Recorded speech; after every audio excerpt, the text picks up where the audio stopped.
The Mandalorian and Grogu. The trailer has finally dropped. What did we think? Jon Favreau also says, nope, I might be leaving. Might be my last. Am I going to return? I don't think so. Maybe. Who knows? There's a lot of stuff in that Mandalorian and Grogu trailer. One person that was not in it, Cara Dune, Gina Carano. However, she's going to be fighting Ronda Rousey. It's a fight that everybody wanted for the longest time. Netflix has announced it. Good time to do this. What do we say? We'll discuss that and, of course, some television stuff.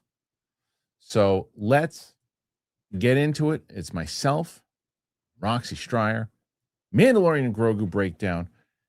Here we go.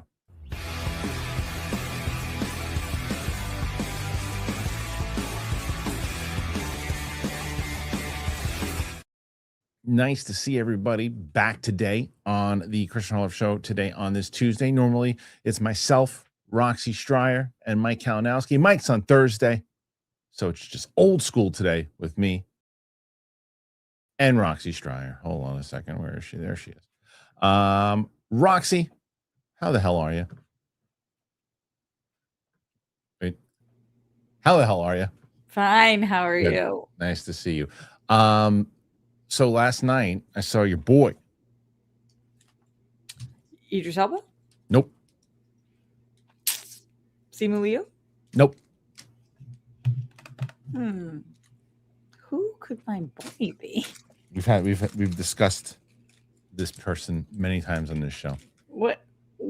What's the genre Of the thing that I saw? Dark comedy. of the person that you Adam Sandler? No, dark comedy. Dark comedy. I don't even know what movies are coming out. Who'd you see? I saw Glenn Powell last night. Oh, he's my boy. I could have gotten there. I could have gotten You there. got to there eventually. That's my boy. That's my boy, Glenn. I saw a movie called How to Make a Killing. And it's What is that? It's an A24 dark comedy with him and Margaret Qualley. Qualley. Yeah, I love Margaret Qualley too from Leftovers. Was she in Leftovers, Margaret Qualley? Was she the daughter? Oh my God, Kristian, do you not remember? Remember the refrigerator scene? You know, I love that show so much. I haven't seen it in so long. They changed this third season didn't have Margaret Qualley in it anymore. But that's how the first time I saw her, I was like, oh my God. Wow. I wouldn't even see. That's someone asked a question not too long ago. What's a show or movie that you saw a long time ago that has an actor in it now? And that would be my answer. She's so, if you went back, you'd be like, holy shit. Yeah. I almost want to change the title of this show today to Gina Carano versus Ronda Rousey. I think it's a bigger story than the Mandalorian trailer, to be honest with you. I really do. Let's change that up. Let's change that. I'm super curious. You're going to have to explain to me why this is a big story. Oh my God. It's a huge story. That's the only problem with changing the title is that I'm so lame on this story that when you said that to me, I was like, does that matter to anyone? And apparently, yes. Yeah. Ellis just texted me. He's like, what was his text? His text was, I'm pretty agnostic when it comes to MMA, UFC, and I can't imagine Rousey or Carano are even close to their prime, but I'm going to watch that fight, is what he wrote. But we'll talk about it in just a moment. Okay. Yeah, we'll talk about it in just a moment. So anyway, get back to Glenn Powell real quick. I saw that movie, How to Make a Killing, and it's an A24 movie. You know my stance on him. I think he's good, but like I just don't know if he's. But then I know your wife's stance on him. No, well, she didn't see it though. I went and saw it on my own, and he's great in this movie. He is? Oh, good. He's great. He's great in the movie. So good. This is the type of stuff I'd like to see him do more of. I don't think this movie's gonna do very well because it's a smaller movie. I mean, but it's a dark really comedy. Good. It's just not traditional, and I liked that. It had me guessing. There's some stuff. There's some. You're like, wait a minute. How's that even possible that they wouldn't know that? And I was like, who cares?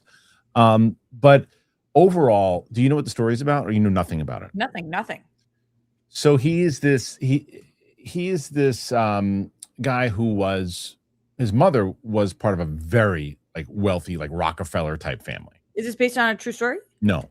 Oh. And so when he was born, his grandfather played by Ed Harris, is pretty much tells the mother, like, you either got to get rid of this kid or I got to excommunicate you from the family. She's like, well, it's my choice. And so she goes and she raises him in Jersey, but she's got no affiliation with this Rockefeller type family anymore. Right? Well, that's kind of based on a true story. That kind of rings a bell to me, actually. Sure. But how about this part? Then as the guy gets older, he realizes he's still part of the inheritance. So he starts killing everybody in the family until maybe he is, gets to a place where he can get the inheritance. So through all of this kind of dark comedy of that balancing life, this, it's almost, there's like a splash of like American Psycho in there, a splash of Very Bad Things. It's like, it's just not a traditional kind of movie overall. And I thought he was really good at it. And Margaret Qualley, as I said in my out of the theater reaction, was deliciously not what was it when I say deliciously not evil, but I mean she's not they're not good people. Topher Grace. Yeah, Topher. She's barely in it. I'm surprised you saw this movie, Kristian. I was in A24 will get me in the theater.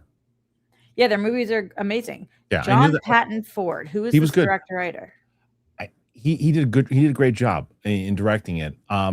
I will tell you, I knew that the out of the theater reaction was going to eat shit because everybody pretty much was like, what is this movie? Nobody knows what it is. But I was like, you know what? I'm going to go see it. I went, I'll tell you what I didn't like. I think that's cool to support too. Yeah. I'll tell you what I did not like. What? Were the two Gen Z movie reviewers or people sitting right next to me. What happened? They were awful. What they do? Record absolutely awful. So the first thing is that they mix the screening with I like the mystery movie or whatever. So they give tickets away to regular people, and then they mix it with the critic screening also. The regular people were the fans and critics screening. Yeah, the regular people were very well behaved last night. Normally there's texting and talking and I don't, they showed trailers and stuff. So the first thing is they give for the critics, they give tickets, they reserve seats, and there's these seats all the way in the back, which is great. I love the seats in the back. I was hoping it wasn't in the front, right? All the way in the back, and with reclining seats and everything. Initially, what they did is I saw these two women who were going in, and I saw they went in before me and they sat right down. There was no one else in this row, and my seat was their critics. They're critics. My seat was directly next to them. I did not sit next to them because not for them because it felt weird.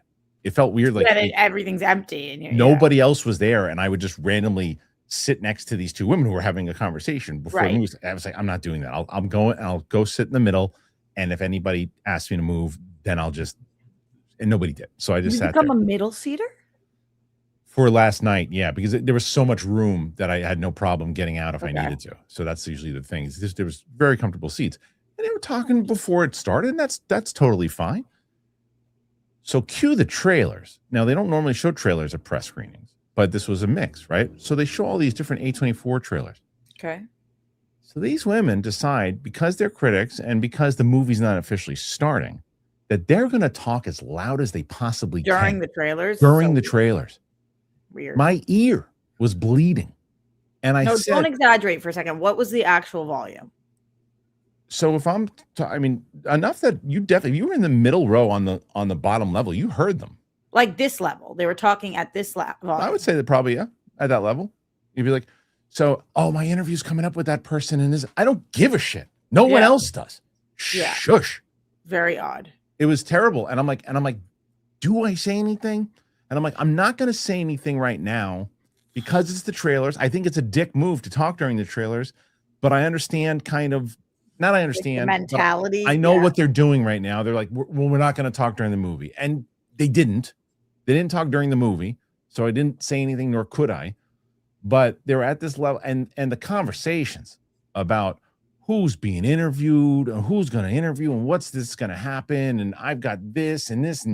And then, a review of every single person that came on beforehand. I'm like, it's one of the reasons that I would like to call myself a reviewer and not a critic, because I don't want to be lumped into that. Plus, look around. There was someone sitting right next to them too, at the volume that they were at. I'm like, what are you doing? But they didn't do anything during the movie after it started. No, talking during the trailers is not fine. No, I don't think it's not fine. Why is who made you the authority on that? Talking during the trailers is not you. The comment. Someone said talking during the trailers is fine. No, it's not. Because how do you know that I want to? Like, I can't. If I'm trying to lock in on a trailer with a light, once the lights go down, shush. They tell you beforehand. It's time to silence your phones and shut the fuck up. I think you can get away with whispering during the trailers. Sure. Like, I don't even think you can really get away with whispering during the movie. Like, maybe like, oh my God, but like nothing more than that. But you could keep your conversation going at a whisper during a trailer. I'll give you that. And I'll give you that for the chat. If that's the chat. I don't, because I want to watch. Sure. If the chat's argument is, well, they were kind of whispering during the trailers and that's okay. Going to be harder to win that argument. Right. Talking like this in the middle of it when someone's 2 seats down during the trailer is not, it's not, it might not be wrong, but it's not polite. Especially because it's like A24's trailers, and so that you don't usually get to see those. Yeah, they're trying to show. Yeah. So, and it was like there was no consideration to. It was the same conversation we had yesterday about like how, restaurant workers have just changed dramatically. And it was just such a. I wrote to Ellis and I wrote to Martini, who and I'm just like, this is why I wrote my show. You wrote what? The show. No, you wrote what to them because of what? The conversations that were happening. It was such a generational thing. It was such a generational thing of just like, well, yeah, we're here. We can say whatever we want. Their opinion was so loud. I'm like, it doesn't matter. This is my opinion. How old were they? Got to be early 20s. Okay. Maybe mid. But yeah. Did you see any good trailers? I was so. Yeah, you were listening to a conversation. I was trying to lock into it, but in the middle of I would hear, but then I have to hear who that person was interviewing from the trailer. 5 seconds later. Man, that sucks. It was terrible. So anyway, but the movie, it didn't ruin the movie. They to their credit, didn't hear peep at them during the whole movie. They watched the movie. I don't feel like you get credit for that, but okay. I mean, I guess not credit that. The credit is that I was like, oh, great. This is going to be a conversation that I'm going to have with them during the movie. And it wasn't. It never was. They were fine. It was to their credit. That was the end of it. To their credit. To their credit. They didn't speak during. To their credit, they were well behaved during the movie itself. But but the good news is that I love going into movies that I have know nothing about. Yeah. And then just walking out pleasantly surprised. I enjoyed it. I thought about the movie. I always think, if there's a movie, like if I can go through the movie and pick out like scenes and stuff and remember them, there's a lot of memorable scenes throughout the whole time. You'd like it. You definitely like it. It sounds like it's a movie based in like just the way I like movies that could be based in truth until they couldn't be. Like, and then there's that turn. He's killing people. I like premises like that. Yeah, and it's like when you're looking, because you don't. This is where Glenn Powell comes into play here, because you shouldn't really like this guy at all. But you do at times, and then your other charming. Yeah, he's charming. My boy's charming. Yeah, he's charming, and I want to see him do more stuff like this. This is the type of stuff where I buy him as a lead. I think you would like the show he did. Maybe so. I heard it's good. I never dislike him in anything. Yeah, I just don't think he's the movie star that everybody like his team thinks he is, because not everybody else clearly doesn't think he's a movie star because his movies don't do well. The same conversation you and I are having consistently. I'm hearing people have. I'm like the only one who seems to think he is a full-blown movie star, like my personal taste in movies. Sure. I mean, he's got charisma. He's got, it's someone. People don't understand also that some woman tweeted me after our conversation. And he signed a deal to do a new movie. And she's like, oh, but Kristian says he's not a movie star. I didn't say he wasn't getting deals. You're certainly getting deals. I didn't say he wasn't getting deals. I didn't say he wasn't doing movies. I just said that the movies weren't doing very well. The audience wasn't supporting him. I wonder if I meet him I've met him before, but not since I've been like vehemently defending him. And I am curious, like, if he knows the rhetoric around him at all. Like, do you think he's protected from that, or do you think that he knows? Nah, I'm sure he does, because I think he pays attention to social media and stuff too. Because I saw a couple of things that would stop trying to make Glenn Powell happen, and I think it's unfortunate. I don't think it's his fault. I think it's his team's fault, the way that they pushed him. I don't think it's his fault. It's not his talent. Yeah. He's talented. He has the right stuff to get to where they're trying to get him go. Sometimes they throw these people in too quick. And it's like to me, it's like a WWE thing. It's like a main event push before you even won the Intercontinental Championship. Now, I might sound like, German to you, but like wrestling. No, I get what you're saying. Yeah. I just also think though that like clearly because he pivoted to doing a TV show and now is doing A24, like I think he's on the pivot. Good. And he should, because he's good in this. He's really good in this. I'll let him know. Please do. All right. Here's this story, because this is going to be a big conversation. And I think that we even, I really do think we should change this to, maybe we did change this. I have no idea. But I don't think he was listening to you. It's fair. So Ronda Rousey, Gina Carano joined forces with Jake Paul for a shocking Netflix MMA super fight. Ronda Rousey, Gina Carano are joining forces with Jake Paul to produce one of the biggest fights of the summer. In a stunning announcement Tuesday, the two women's MMA pioneers have agreed to face off in a May 16th super fight atop the first MMA card aired live on Netflix.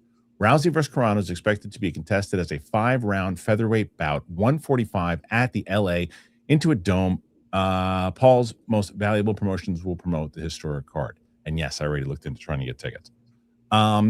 Face first time. Gina Carano, by the way, looks great.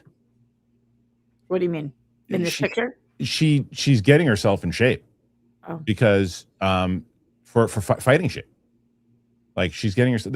This is the most fighting shape I've seen her in. Do you mean in this photo, or are there other photos that have There's a video that they posted for the announcement itself.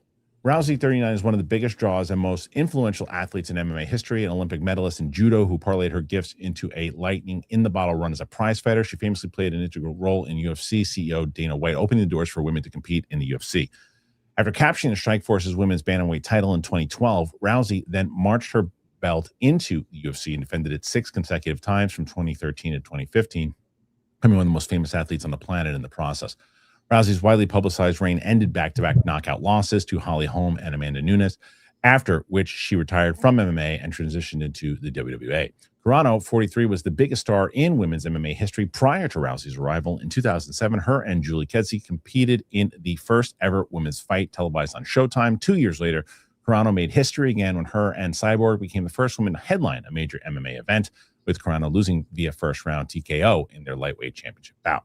Carano retired from MMA following her lone career defeat and transitioned into acting, securing roles in numerous films such as Fast and Furious, Deadpool, Star Wars, among others. Rousey and Carano have been linked together as a dream matchup since the beginning of Rousey's UFC championship reign. The UFC made numerous high-profile attempts to woo Carano back to the MMA for the blockbuster bout, most notably in 2014, but those were in vain. Okay, let's see. But after both women began teasing new returns to training in the later half of 2025, Carano's coach revealed to Uncrowned in December that she did appear to be testing the waters for a comeback. I got a call a few months ago. She wanted to go back in shape and get back at it. And Wood said on Ariel Helwani's show, why wouldn't you want to have a living legend, that somebody who paved the way for a lot of women and a lot of fighters in general? She deserves respect, yada, yada, yada. Further information about Rousey versus Carano and Netflix's first foray into live MMA is expected to be announcing in the coming weeks. This is a major, major fight. This is a huge fight for women's sports in general, and women's MMA. This I watched. As a side note, for just to what you just said, Sure. Kristian, and this is really not me correcting. This is really me asking: is this a major moment for women's sports, or is this a major moment for sports? Like, is this how both. big of a deal? I think both. Okay. Yeah, both. It's a great question. Women's MMA for sure, because these were the two, as they said, major stars. And I mean, Dana White hadn't even opened up. He was very adamant about not having women's MMA for a long time. And Gina Carano was fighting in Strikeforce. She wasn't fighting in UFC. Ronda Rousey was where the door started to open with Dana, and they started building up, and they tried to get, as they said in this article, tried to get Gina back. Now Gina Carano's 43 years old. As I said, I was very curious to see, because she wasn't in fighting shape. She wasn't fighting. So I wasn't sure. I was like, what kind of fighting shape is she in? She looked great in that promo, and she looks bigger. My prediction of this fight, she's Now she's 43 and Rousey is 39. I don't know what the odds are right now. It looked, when I Googled it, it said like Carano was plus 300.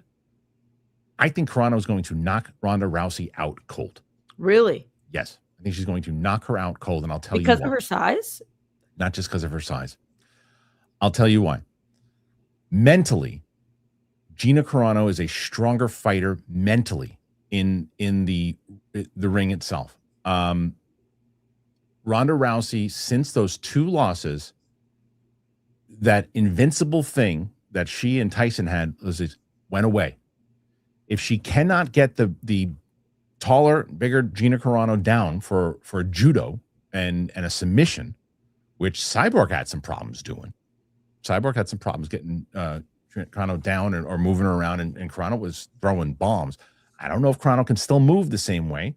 She's 43. She was like 25 when she fought Cyborg. But if Gina Carano can hit. Gina Carano can hit, and she can kick.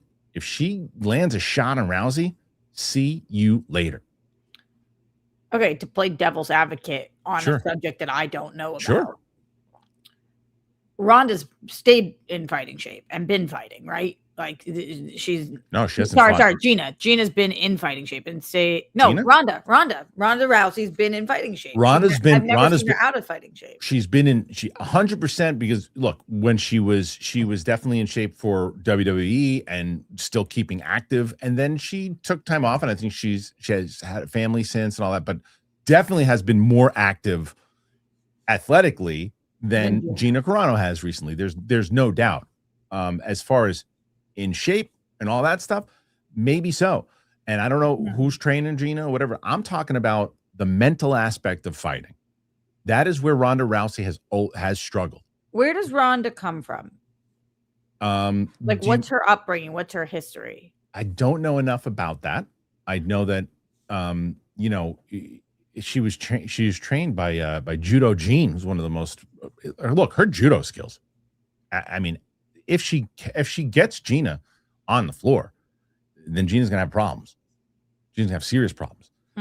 The question again that I have, I just don't think Ronda Rousey is that same fighter she was when it changes. And I sit here with Matt Serra and listen to him talking about fights. He just had Raging Al on his show. He just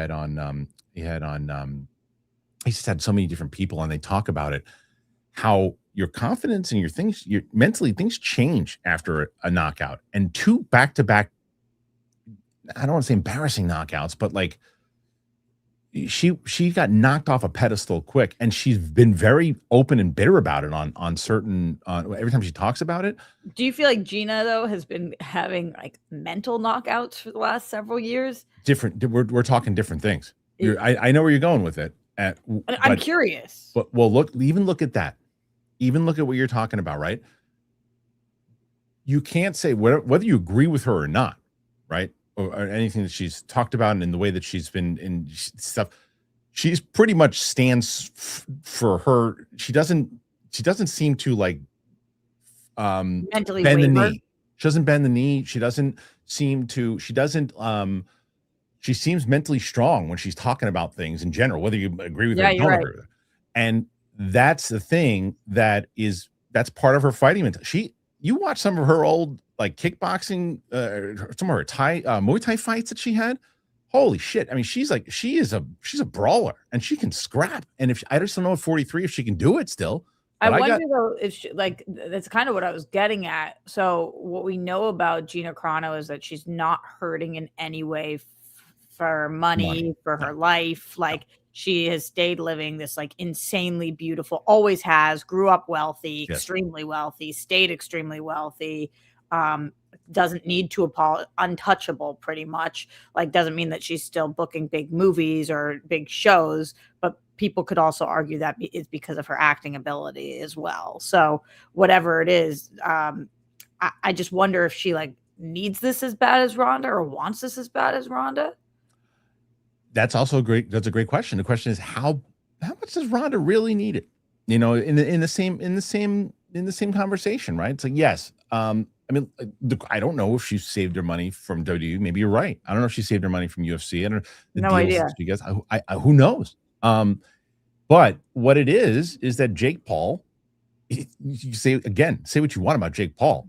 That guy is making moves when it comes to the fight business, and he's got a great deal with Netflix.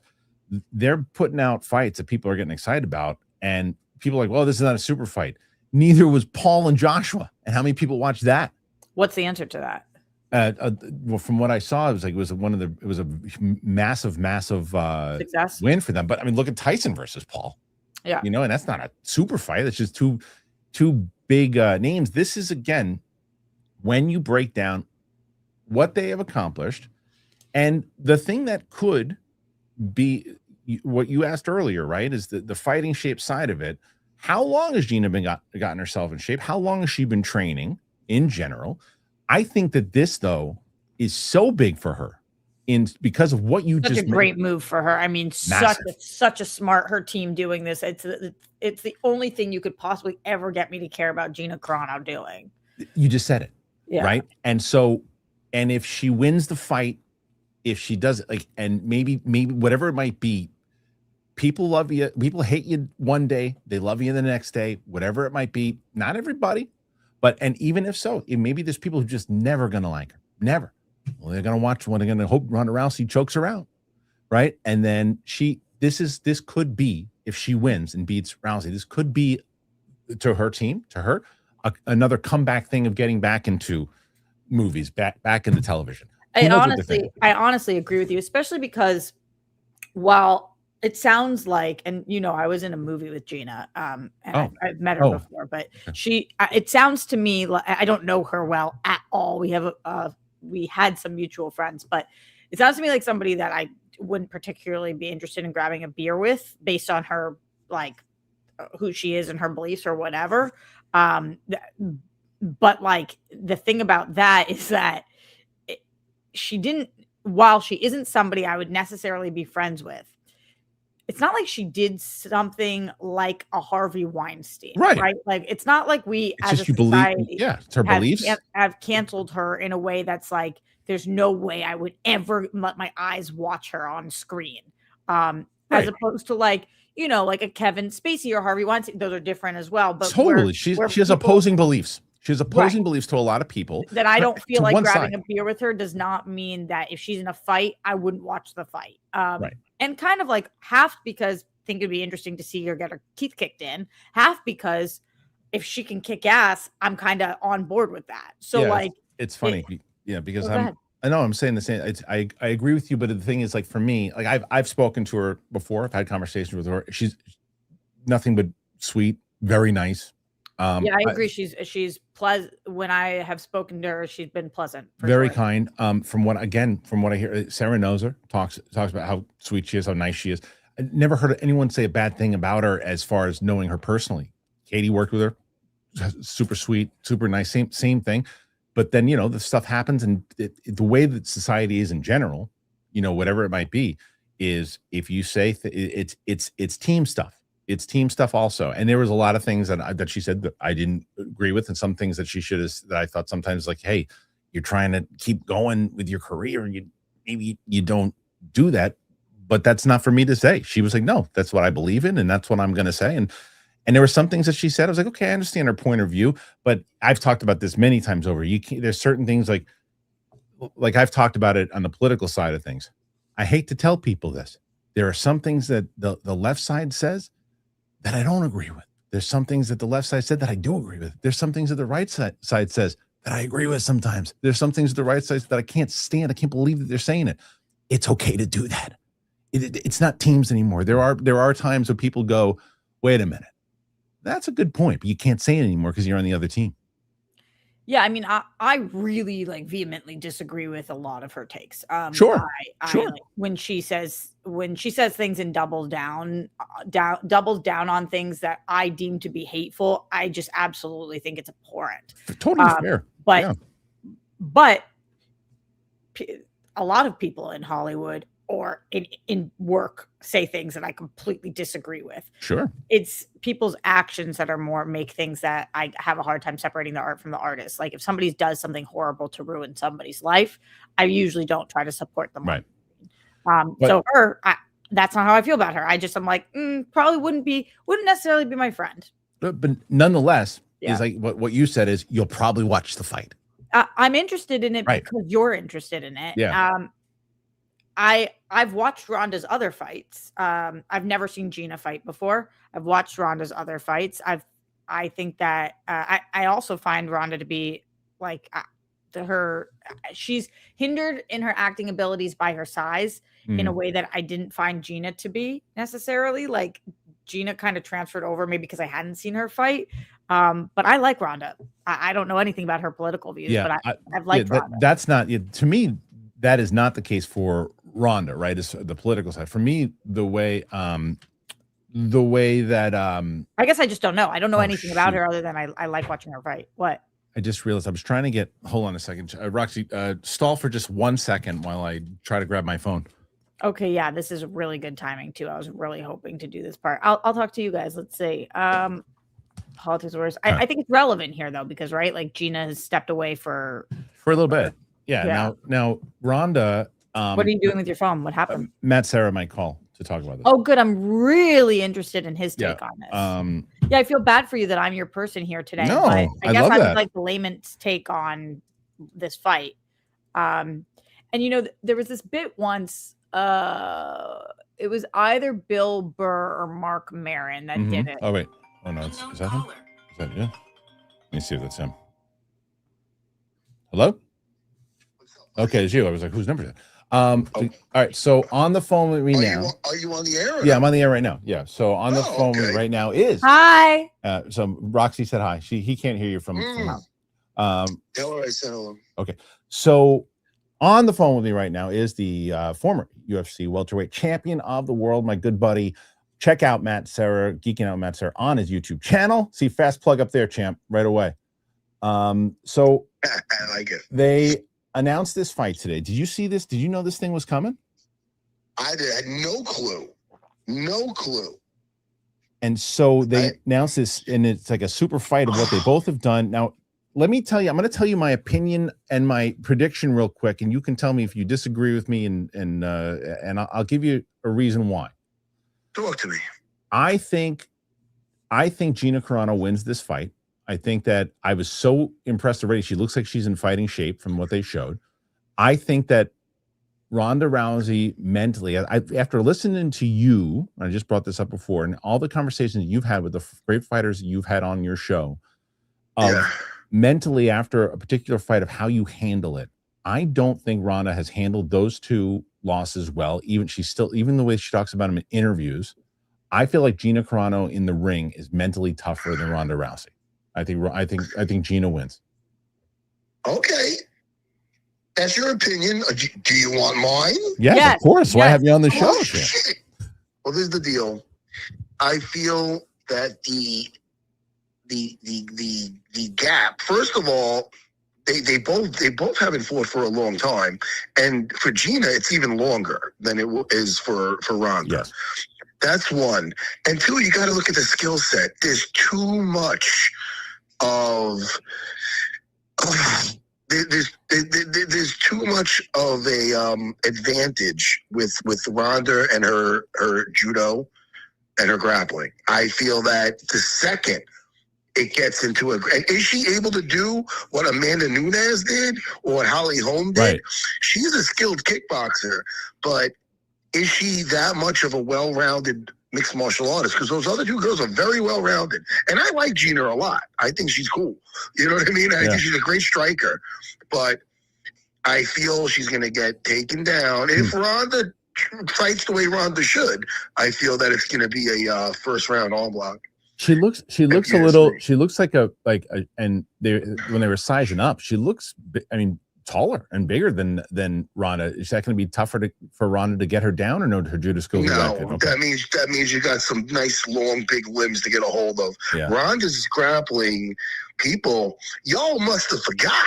Right. No, but listen, sorry, I don't know if am I on speaker? Or yeah, you just no, you're good. It's going. Oh, thank goodness. Yeah, yeah. I wouldn't have said that horrible line then. No, but seriously, no, I think that there's too much of a difference in the grappling realm right there. I think that Ronda is going to get it down. I mean, Gina better be working on a sprawl. Okay. You know what I mean? Roxy had a question? Yeah. Yeah, can you ask him if the 4-year age gap makes any kind of difference in fighting? Roxy wants to know if you think that the 4-year age gap has any difference in this fight. 39 to 43. How old are they both? Ronda's 39 and Gina's 42. 42 or 43. Yeah, I mean, she hasn't done anything for a while, and she looks in good shape. So maybe that time off it's not like a beaten up 42 where she just got out of a cage match a few years ago. She hasn't done anything probably for what, 8 years? I mean, when's the last time she had a fight? Long time. I think her last fight was, it's probably longer than that. I think when she fought Cyborg, probably that was like 2007, dude, 2008. Last time she fought. Yeah, I mean, so there you go. So I think she had a lot of time, and she's not a girl that was getting like punchy or anything. So, but also, for all the time, 42. I don't think the answer is no. I don't think that's going to make a difference. So you got Rousey winning in submission, and how many rounds? I get first round arm lock. Okay. Wow. Yeah, so he doesn't have any chances for 5 rounds. That's what I'm saying. No, he doesn't. Money. Is there any chance that this fight goes 5 rounds? I'm going to say no chance unless Ronda wants to try to work her stand up more. I think that would be a mistake. You know what I mean? Don't you think that would be a mistake to go?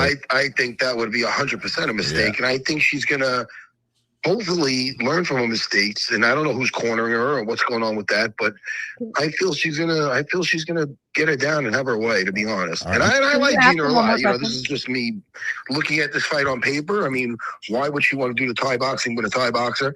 Right. I feel she gets her down. Her jiu-jitsu she'll submit most men in the UFC. She's good. Okay, and then Roxy got one more for you. We got Roxy. Career-wise, does you think that this is a smart move for either of these women? So, great question. So Roxy wants to know, career-wise, do you think this is a smart move for both of them? I don't think it's any problem for Gina, win or lose, because the last time she was in there, she lost to Cyborg, and that's and I think it's going to be great for Ronda because I see her winning, and I think she could do it in spectacular fashion. So it could be like almost like a whoa, look at this, she's back.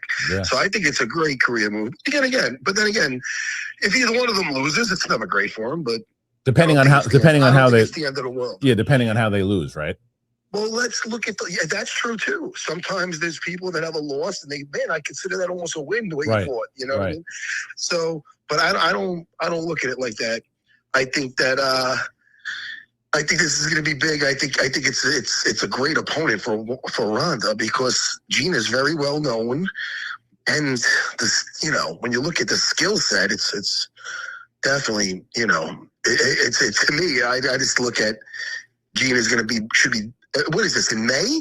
She should be living in a jiu-jitsu school and a wrestling school until then. And maybe, I don't know. I'm going crazy here, champ. I'm gonna say Gina KO in the first round. Wow! Listen, I know you made crazier bets. Yes, I did. I did. It's true. You're talking to one of them. I have the audience. The audience is asking to pivot real quick before we let you go. Because I know you're on vacation, but what your thoughts on Night of the Seven Kingdoms thus far? Well, I want to tell your audience, definitely watch my reaction videos to that. Yes. They're doing pretty well. Yeah. And you can't fake the enthusiasm. I feel the Night of the Seven Kingdoms is the best thing since they got past the writing of the books in the first Game of Thrones. Because the early Game of Thrones are great. Yeah. And I think it's just the best. It's the best television I've seen lately. It's that good. And the build up and the payoff, it's so great. What are we up to now? Just one left, right? Just one left. Yeah, six. Yeah, because I know. I've seen them all. I just don't know what aired. But yes, I am loving it. I love the way they captured it reminded me of the Battle of the Bastards. Even you know what I mean, where it's more realistic than it is just being heroic. Sure. Instead of seeing Duncan there just kicking guys off horses and picking him up by his, because he's so strong. And no, they showed him. He was almost like Rocky in that episode. His superpower was that he was able to take a beating, right, and he keep getting up and fighting. I thought they did it great. I got emotional when Baylor, what happened to Baylor. Yeah. It was so great, man. It gets you right in the feels. And when that music came on in the episode before, when Baylor stood up to be the seventh, that was the seventh fighter. Yeah. Come on, man. So the music. Oh man, when the music starts popping, it was great. So yeah. Oh man, I'm glad. So great. Yeah, this is what we needed. 100%. Well, everybody should check out Matt's channel. Again, it's Geeking Out with Matt Serra. You just go to Matt Serra's YouTube channel and check out. He's got all of his reactions, the first 5 up there. He's going to be doing a lot. He's been doing Daredevil. He's going to do Lanterns. He's going to do Spider Noir. He's got a lot of stuff. So. Oh, I can't wait. All right. I love it. All right, Champ. Thank you so much for calling in. I say goodbye. I will. And, I'll see you. I'll talk to you in a couple days. All right. Bye.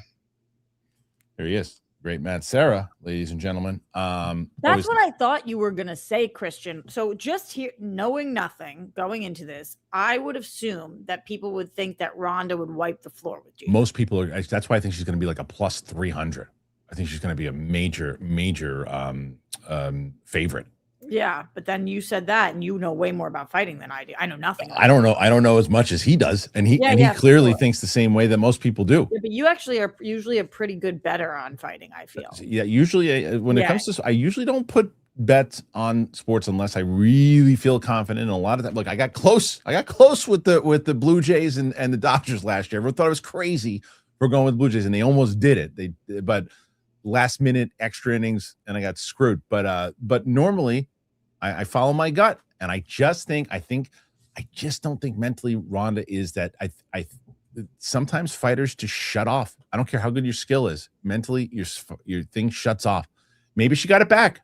But I don't think Gina ever lost it, and I think Gina's gonna hit her with a kick, and I think that's all she wrote.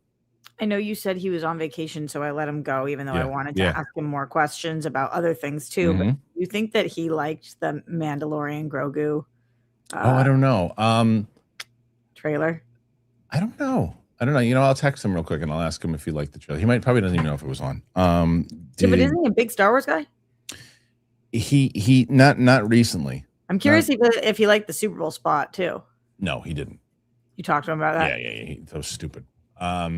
So anyway, all right, look, there's a lot to speak about, but it was worth it. We had the champ call in. So what do you guys make of this fight? You think it's going to be a big fight? Is it going to be, you're going to be watching it? Put your thoughts in there. Let us know. All right. We're going to move on to the Mando thing in just a moment. I didn't see Rey in there. Rey who? Rey Skywalker. Whatever. So we are going to get to the Mando thing in just a moment. But before we do, I'm going to tell you about Lisa. I'll tell you about Square. Check it out. I love talking about Lisa. Man, I didn't realize, look, when I got my daughter her mattress, her entire night just changed. And when we switched that over, her old mattress to Lisa, it's soft. It's got that feel that she looks forward now when she goes to sleep because she knows that she's got a soft mattress to go to sleep on. Lisa has a lineup of beautifully crafted mattresses tailored to how you sleep. Each mattress is designed with specific sleep positions and feel preferences in mind. Lisa mattresses, they are meticulously designed and assembled in the U.S. for exceptional quality. Plus, they back it all up with free shipping, easy returns, and a 120-night sleep trial. It's not just about sleep, though. It's about impact. They donate thousands of mattresses each year to those in need, while also partnering with organizations like Clean Hub to help remove harmful plastic waste from our oceans. So go to Leesa, LEESA.com, and you will get 30% off of mattresses. Plus, you get an extra $50 off with that promo code Kristian. That's exclusive for my listeners. That is LEESA.com, promo code Kristian. And you will get that 30% plus an extra $50 off. Support our show and let them know that we sent you after checkout. Leesa.com, promo code Kristian. Support for today's episode comes from Square, which is your all-in-one business partner making your day-to-day easier. From point-of-sale systems and payments to inventory and customer tools, Square brings everything together in one simple platform so you can stay organized, you can sell anywhere, and you keep things moving. It doesn't matter if you're running a cafe, a salon, a boutique, or something entirely on your own, Square gives you the flexibility to grow at your own pace and even set up an online store in just a few clicks. It was so helpful when we had it for Schmodown and other things. Square was incredible. It just is such a wonderful tool. And right now, listeners can get up to $200 off Square hardware when you sign up at square.com/go/Christian. SQUARE.com/go/Christian. You got to visit Square to get started because the right tools make all the difference. I'm telling you, man, I loved it. I absolutely love it. I love using Square. It's so easy to use. Now, when you're running a business, it involves a lot of moving parts, and Square helps simplify that. The hardware looks polished. It fits right into your space without feeling intrusive. And the software, it's straightforward and intuitive. You don't need special training. You can just set it up and you start taking payments quickly. I love how flexible it is. I've seen it work seamlessly for all kinds of businesses. We used to do the Schmodown for when we did the live events, the merch, we had Square. Simple. You can sell in person. You can sell online from one location or several. It's built to move with you and adapt as your business grows. So again, it keeps you up so you don't have to slow down. You get everything you need to run and grow your business. No long-term commitments. And why are you going to wait? Because if you don't wait and you do it right now, you get up to $200 off Square hardware at square.com/go/Christian. Once again, SQUARD.com/go/Christian. Run your business smarter with Square. Get started today. You guys know Square, and if you haven't already done this, you should be doing it now. Use the discount, man. See? Thanks, me. Go to Square. Go to Lisa, and make sure you support the show. You get yourself something great. People are like, oh, how do I help this show? That's how you do it. Keep us going. That's it. All right, Rox, we haven't talked about again. Roka again setting the bar right now. 78 is what we're going for. 70. You're muted. Why do you think he thought that I was messing with you? Yeah. I think he always thinks people are messing with him, no matter what. You can just say, how's your day? What does that mean? I'm not much of a mess around girl. No, not like that. Not like that. Not like that. You're like when you say things like that, if Mike says it, you can pretty much go, what are you saying? In our group chat, guys, I said to Roka, like, quit setting the bar so high at the beginning of every week. And he was like, not sure if that's sarcasm, but thank you. Right. And it's like, no, but that's the case. He has. So 78 is what we're working on right now. You're at 20. You got a shot. I'm concerned. With? I should have a shot because I'm a champion, but I'm concerned because when Mike's alone, he does well. But he's not alone on Thursdays with Steph. Oh, well, that's a good duo. It's a good combo, but he can't just go off and talk about adult film stars. Oh, speaking of which, we have a confirmation that me, Roxy, and Mike will be interviewing one Penny Barber coming up here next week. What kind of research are we doing?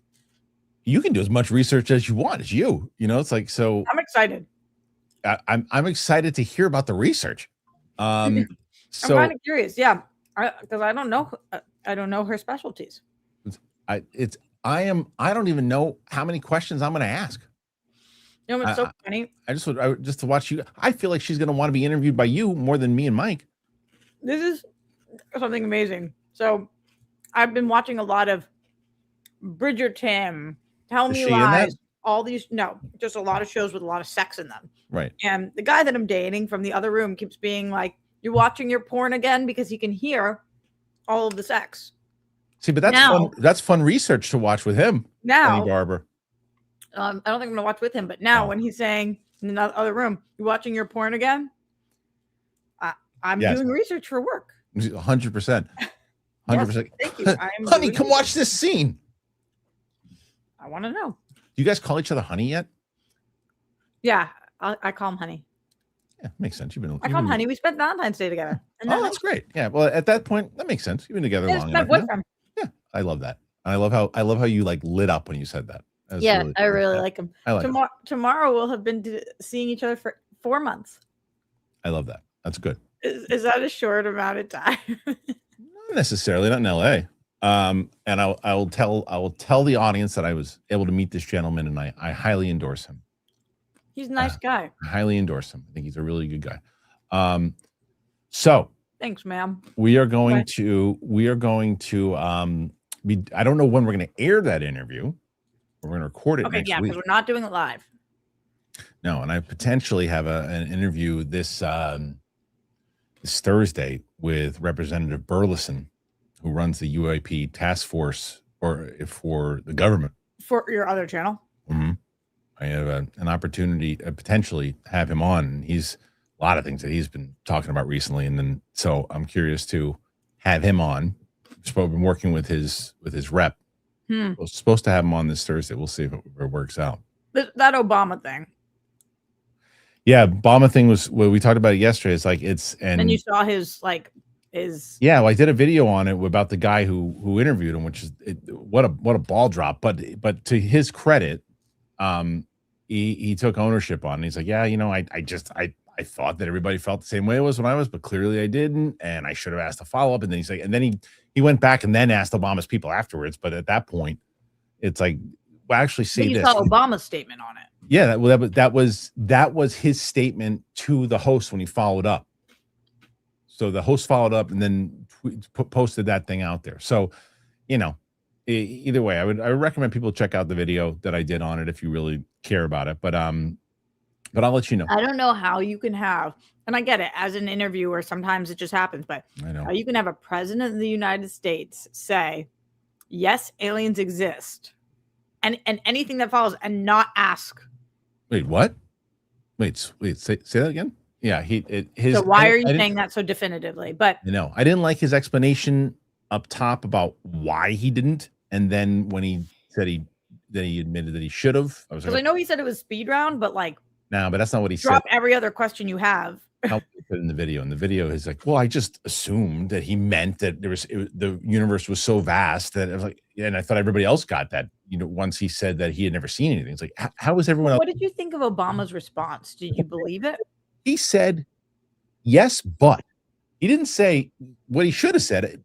This is Obama, who has been able and is one of the most prolific speakers that we've had as a president. And his words weren't, well, yeah, of course, we were living in a big enough universe that anything could be possible. And I believe that things exist. He said, they're real, but they're not being kept there. It's a very different answer. I know he said they're real, but I haven't seen them. No. He said and they're not being kept there. He started, no. He said, I didn't see them afterwards. He said, they're real, but they're not being held there. That's what. And I haven't seen them. Yeah, afterwards. Yeah, I haven't seen them. But in that same short answer. I think so, yeah. But it doesn't matter. Okay. Either way. Well, it fucking does matter. No, but I'm saying it doesn't matter now because you get to a place of, people in the comments are going, it's much ado about nothing. And it's a fair assessment at this point. It is. Yeah, it's fair. So anyway, okay. So initially we were going to do the main topic was the Mandalorian and Grogu trailer. But as I thought, we changed it to Ronda Rousey versus the Carano, and the numbers spiked.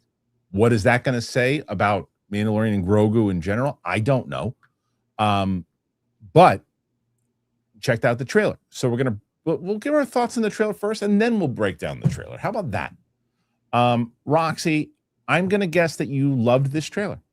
Okay, Kristian, always more curious about your opinion on Star Wars things, but I thought the trailer was fine. Just fine. Interesting. Well, you've been telling me I can't watch anything Star Wars without you being in my head. Mm-hmm. So here's what I've been hearing from you. You want to know what this movie's about. What's the plot? What's the plot of the movie? What's the substance of the movie? What's the plot of the movie? Sure. I feel like this trailer gave us a little bit more of plot and certainly more than the Super Bowl bit, but I still don't feel fully confident that I could say what the plot of this movie is. That's fair. So when I was watching it, I was like, okay, what did this trailer do for me then? It reminded me what actors are in this movie, because I don't stay that up to date on Star Wars stuff. So I was like, oh yeah, he's in it. She's in it. Okay. Mm-hmm. Reminds me that I really like Grogu, and makes me think it's going to be like one long episode of television. So that's what I took from the trailer. So I liked it fine, but I wasn't like, hell yeah, this trailer. So I think a lot of what you said mimics a lot of my thoughts, where I definitely thought it was it seemed like a Disney Plus 2-hour television movie. Mm-hmm. But that's not necessarily a negative. Yeah, that's what it seemed like. It's what it seemed like. But for me, it wasn't necessarily about. You gave me enough inside of it. I'm like, okay, I could kind of piece together story things and that. And I think your point is more than valid of like, what is it really about? But for me, what I needed it to do was establish tone. I believe it did that. I believe it established tone. Is the tone to you a little bit like, is this a little bit more comedy than drama? It seems to me more season 1 and season 2.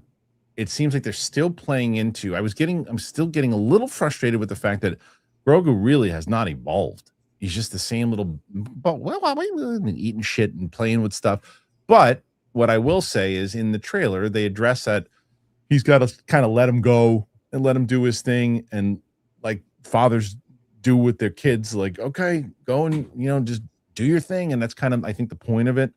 What I think that they did very, very wisely was put Pedro's face in there like 2 or 3 times. Yeah, that's probably the only 2 or 3 times you're going to see his face in the entire movie. But it was wise to promote it with him. I don't necessarily know if this is going to get people so excited. It doesn't have the magic feel that Star Wars used to, but it established for those people who were excited about it. I think it made them go, whew, okay. This to me, it gave me the feel of, all right, if I had just seen this trailer after I finished season 2, I'd be like, let's go. I'm down. Yeah, okay. Put a Disney Plus movie in the theater. I'll go see it. You put a Sex and the City movie in the theater. Why not this? Would you do me a favor and tell me what you think the plot of this movie is? And I know what the plot is. That's unrelated to this. Unrelated. I talked about it. Like they showed it. Like I had mentioned that Embo was going to come back. And they show him in this, one of the bounty hunters. The hut basically gets kidnapped again. They got to find him. It's between them. It's like they have to find him. The bounty hunters looking for him, and that it's like a Clone Wars episode. Okay. This trailer has been up for 3 hours. How'd it do? Do you want to guess how many views it has at this point? 4,700,000. I would have guessed the same thing. It hasn't hit 1 million yet. Wow. On the Star Wars page? Yep, it's at 950,000. Now, to be fair, sometimes things don't catch up. Yep. But that's not great. Number 3 on movies trending chart on YouTube right now.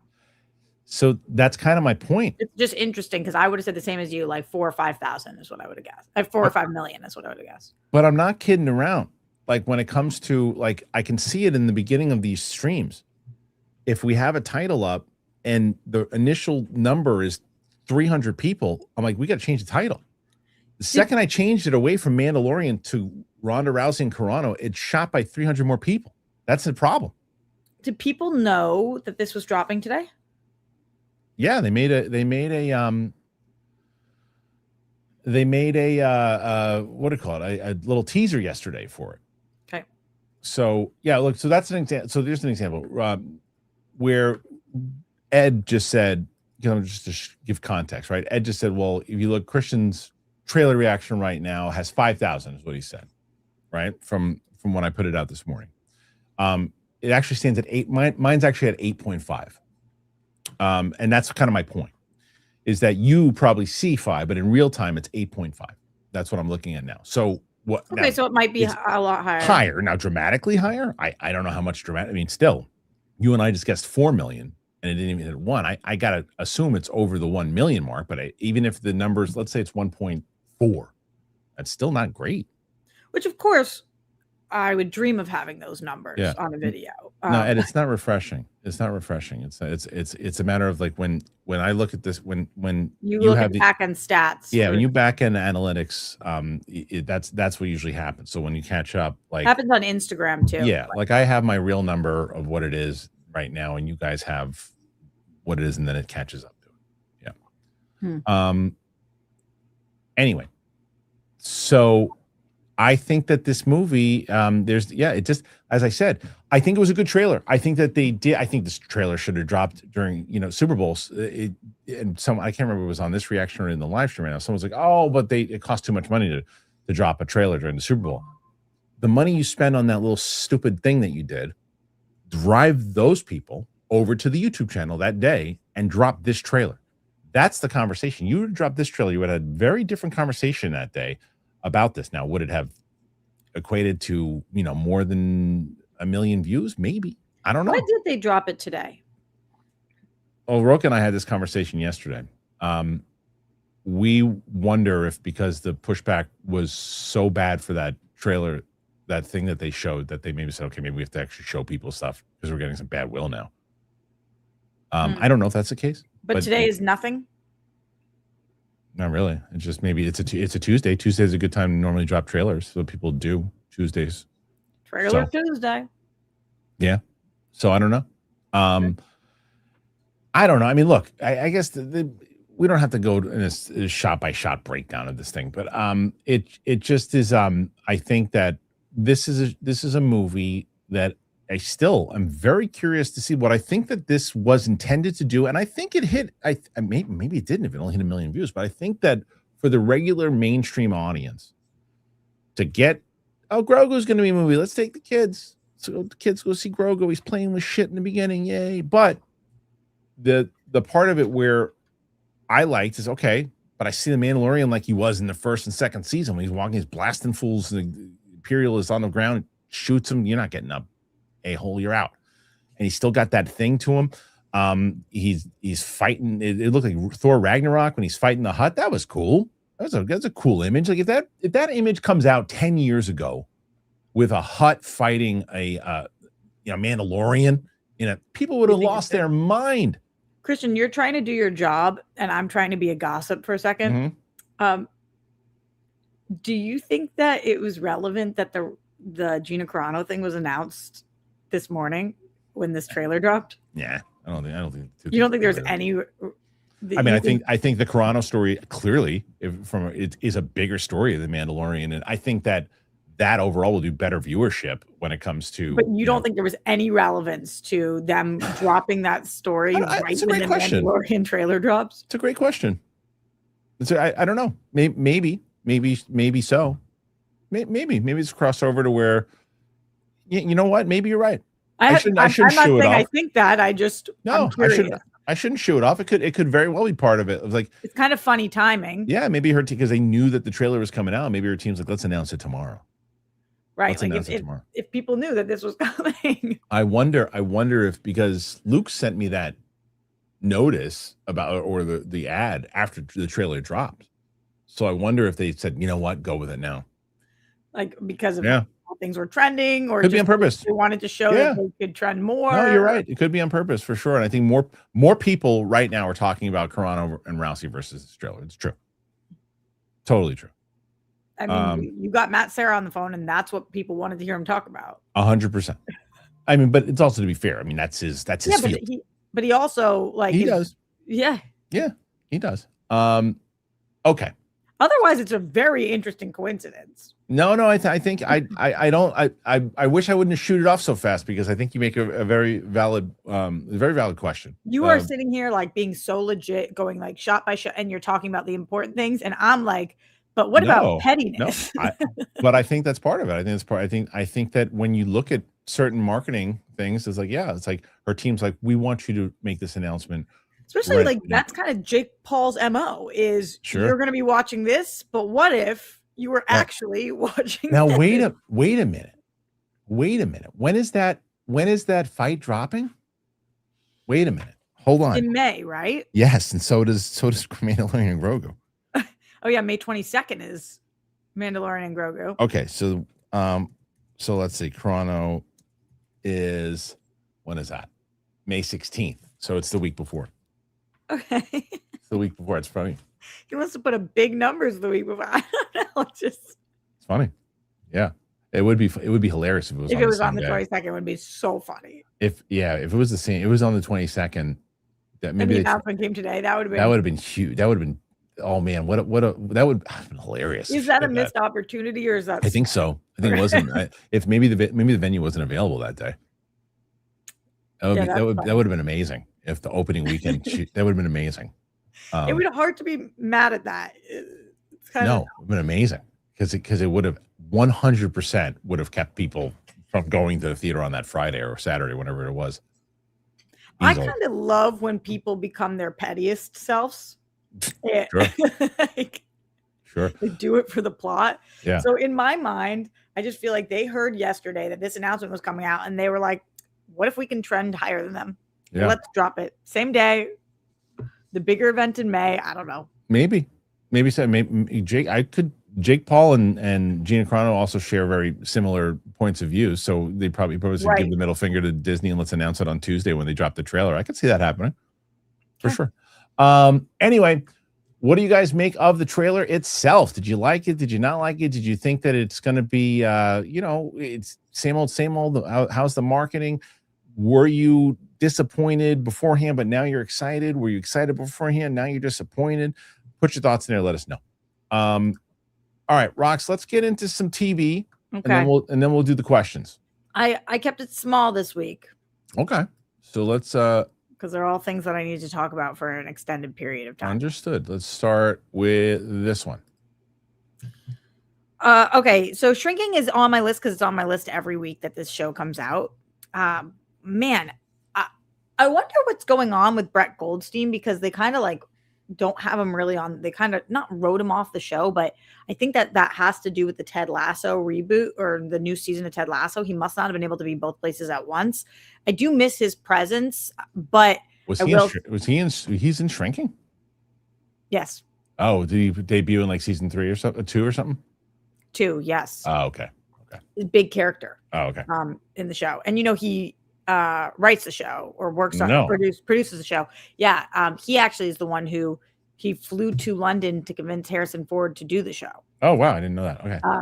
So yeah, it's but this season he's not in as much, and they like made a very clear decision. So I think that probably has to do with Ted Lasso. But anyway, other than that, I really like the themes of the show. I was very nervous about this episode. We're dealing with the adoption storyline, and I was like, what are we trying to say here? But as always, I should just learn to trust the show because it always sticks the landing on their serious points. So I just think it does an excellent job. It's still very funny too, which I need, and funny in the darkest moments. This is A+ TV. I wish that this show was winning more awards. Okay. So that's Shrinking. That's on Apple. Next one after that, we talked about it a little bit. Yeah, episode 5 of Night of the Seven Kingdoms. You had told me that you wished 5 and 6 was one episode. I haven't seen 6, but I understand why after seeing this, because we're spending so much time going back and forth that we don't ultimately get to move the plot forward as much as kind of I had hoped. However, this episode was amazing. The cliffhanger of episode 4 going into episode 5, I just was like so all about, and how this ultimately plays out. I mean, it was a really well shot, absolutely gruesome. Loved learning more about Dunk and his past. Horrific. And I cannot wait for the finale. Based on what you've said and what my friends who've seen this have said, this show it really sticks the landing too. So I think that this was an excellent call for the Game of Thrones world. A great call to do the show. I love this show so much. Okay. Moving on after that. Tell Me Lies had its series finale last night. And so I woke up early this morning to watch it because I couldn't get through the day without having seen the series finale to figure out how this all ended. There's a lot of people who say this is one of the greatest finales ever. And there's a lot of people who say because this show, there were too many loose ends left at the end. For myself, I think that it ended perfectly for kind of what our characters deserved. And it was an absolute shit show. Would I have been happy with the season 4 of the show? Yes. But was I happy with where it ended? Yeah, this show is absolutely bazonkers. And if you're looking for like a very, very dramatic coming of age, you hate every character, you want to punch them all in the face, college version of a Desperate Housewives. That's your jam. Yeah. Okay, last one. Okay, so I haven't talked to you guys about this one yet because you had been telling me to watch this show, and so I binged 2 seasons. So I'm caught up now to 1,000 Blows. Have you heard of this, Kristian? No. This is Stephen Knight's show. That's who did Peaky Blinders. It is with the only person you would probably know on the show is Stephen Graham, who is the guy who's been winning the Emmys and awards for Adolescence and also was in the Bruce Springsteen movie as Bruce Springsteen's dad. He is amazing. The show is amazing. It is 1800s London boxing and transitioning from bare knuckle boxing to gloves. And it's like Peaky Blinders vibes, but if that sounds interesting to you, this was such a great pick by you guys. And I'm so glad. This show is so underloved, very confused on why this show did not kind of blow up the way that some of the other more prestige dramas have. It is on Hulu. It is excellently done. The fights are amazing. The action sequences are incredible. The hair and makeup, costume, this is just like top tier period piece prestige drama. Really, really great. All right, so there you go, Roxy Schreier with once again breaking down the latest and greatest inside of TV and everything that she is watching. Okay, so Rox currently 23, trying to get to 78. Okay, Kristian, wow, that's possible. Yeah, it's definitely possible. It's just, I just feel like when you're bringing in Serra and we're pulling all the stops that we are. Let me ask you a question. Yeah. So I did a poll the other day of like what people were more anticipating when Endgame, Sam's reaction for that, when that came out. We released that obviously, but I'm just saying in general the feeling that they had, or the upcoming Red Wedding, which are dropping on Friday. What do you think the percentage was? For which reaction of Sam's they're more interested in? They were more like the feeling of that they Red were. Wedding. Yeah. Endgame by a little. Really? But by a little, which is good. So I would think Red Wedding just because Endgame obviously way more people have seen, but like Red Wedding, I don't know what she's gonna do. So I just got the thumbnail for it. Oh, I want to see. Can we see? Oh. Right? She's crushed. And that's one of them. That's I got crushed. She was devastated. Absolutely. That's a really tough episode of television. Absolutely. Did she see it coming at all? No. No. Not at all. No idea. Like she literally gets up after the initial thing happens. She gets up and she's like, "What is going?" She couldn't control it. I was going to pull her back down. I'm like, get sit down. It took her because we went from episode 9 into 10. It was the first time that she's like, I can't just jump into number 10. She's like, you got to give me a second. Yeah. We had to take a big break before we went into 10. But there was no chance that she was leaving without watching 10. But she was she took her headset. How did it hit the second time watching for you? I've seen that scene more than once, so I knew it was coming. The initial thing that happens, for people, I don't want to spoil it, but the initial thing that happens is never easy to watch. The first thing that happens, I don't know if you remember, but I'm trying to think of which thing. I don't remember the order. I remember a lot of things. I don't want to get into it because the people haven't seen anything yet.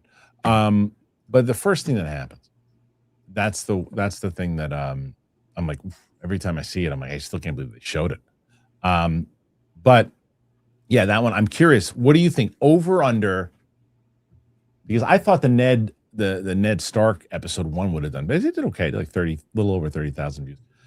Red Wedding, over, under 35K. How do I spill on myself every single day? Oh. It's like I'm just sitting here. I can't figure out how to drink and like, how did I even take the top off? What did you say? Over, under what? 35K for Red Wedding. What are your episodes pulling right now? The average one does anywhere between 20 to 25, and the Ned one did just around 30, 35. Pull up this thumbnail again.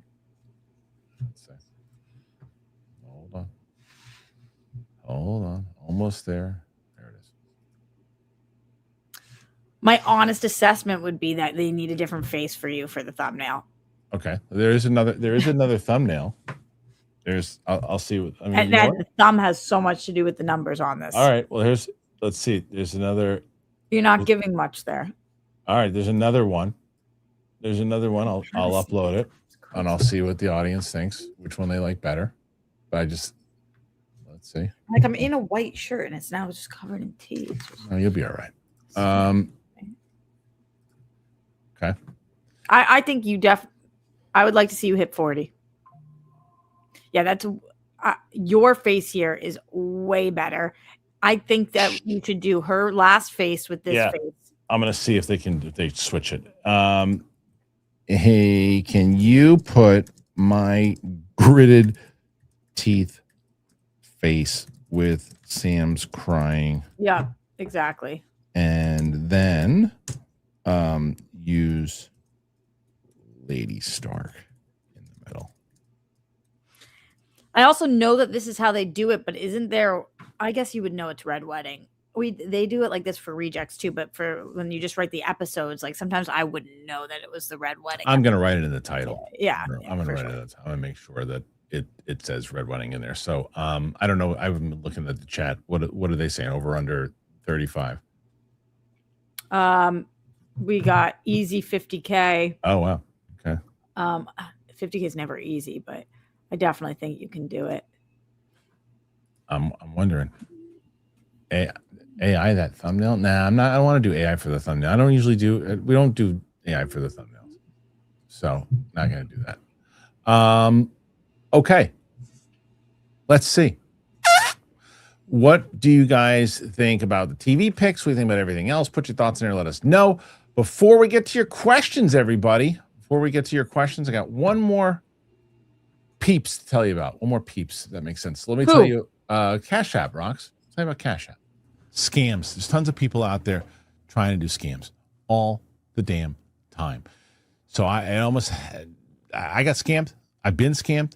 I got one time as a PayPal thing. I thought, oh no, my account's screwed. I was driving out to the convenience store. I'm like, wait a minute, what am I doing? And it was too late. So let me tell you about Cash App. Because when you get the Cash App card, not only do you get access to a ton of perks and benefits like exclusive early access to nationwide concert, pre-sales, discounts, popular brands, but you have extra security with the power to instantly lock or unlock your card right from your phone in just one tap.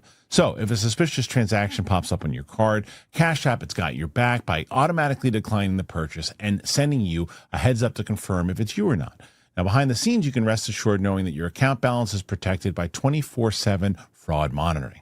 Spend with peace of mind today. You got to order a Cash App card in the app or at cash.app/card. For a limited time, new Cash App customers can earn $10 off if they use that code SECURE10 in their profile at sign up and send $5 to a friend within 14 days. Terms apply. Cash App is a financial service platform, not a bank. Banking services provided by Cash App's bank partner. Prepaid debit card issued by Sutton Bank, member FDIC. Discounts and promotions provided by Cash App, a blocking brand. Visit cash.app/legal/podcast for full disclosures. Cash App. Thank you to Cash App. Once again, you're able to support the show, get yourself something good, and especially protect yourself, man. Roxy, look at this. Within seconds, Luke sent this to me. Way better. Really good. Okay. Really good. All right. Yeah, don't you think that's way better? Way better. I agree with you. 100%. Okay, Rox. Luke does your thumbs. Well, I shouldn't say sometimes. Most of the times, Luke does the thumbs. That particular one was done by Praper. But Luke, 9.5 out of 10 times, Luke. Yeah, that looks so much better. Yeah, Luke does a tremendous amount of. Not that you asked my opinion, and no, I'm glad. No, I respect your opinion. Okay, 23 thus far.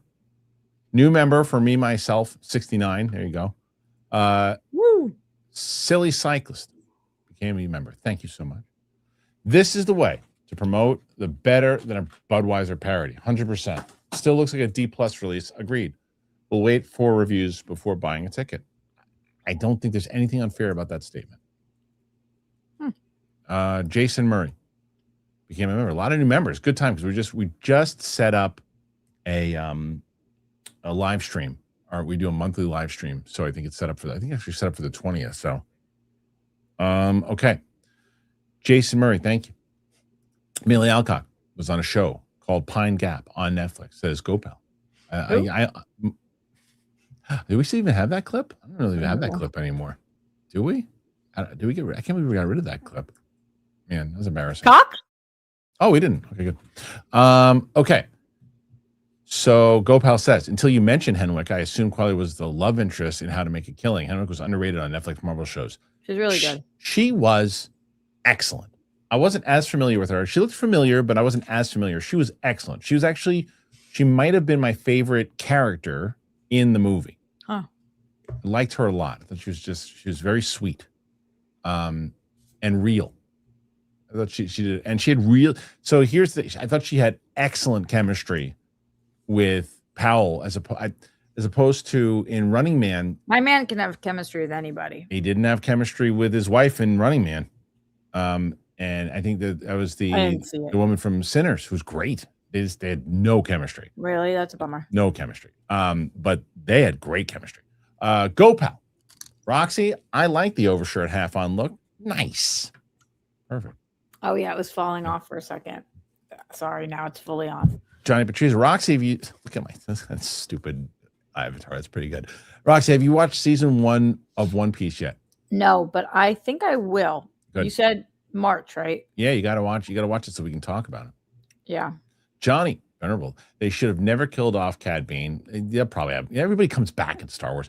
He should have been the villain in this film. No one knows who Embo is. I don't disagree with you. Go Pal. Wait, go back for a second. Yes, sir. Who's Cad Bane? Cad Bane is a. Did you watch the Boba Fett series? Yep. He's in the Boba Fett series. Oh, is he blue? Yes. With the red eyes. Yeah, that's Cad Bane. Great character. Kind of wasted in that series. And it was a big actor played him too. Really? Yeah. Yeah. You might have been right. Let's see. Cad Bane actor, live action. Is that true? No. Dorian King. He's a stunt performer and actor. Nope. It's not. No, not. Now, who is the voice actor? Let's see. Oh, who cares? I don't think it was. Bummer. Sorry. Okay. Go Pal. Henwick is one of the Sand Snakes, right? So you have to look forward to when you get to season 5 with Sam. That's right. She is in Game of Thrones. Oh, I forgot about that. Yeah, I did not remember that. Huh. And I didn't know that until last night, Gopal. Because had you not said it, I would have forgotten it. But yes, she is, and I'll look forward to it. She's really great in the movie. She's great. Figs 1210 enjoyed How to Make a Killing. I think the film Glenn wrote with Judd Apatow is a great next move. Comedy and him being a fallen country star plays to his strengths. I think that's the movie that the woman had tried to do the gotcha moment with me for. Was the Judd Apatow. What gotcha moment? When she's like, "Oh, I thought you said his 15 minutes were up." Oh, and it's like, no, we'll see how this happens, how this works. Does it? He can put it together with Apatow. He's the it guy right now, but there's only so many chances you get. Can I tell you something cool? Yeah. Going with Sam Levine to the Mel Brooks documentary. Oh, did you go?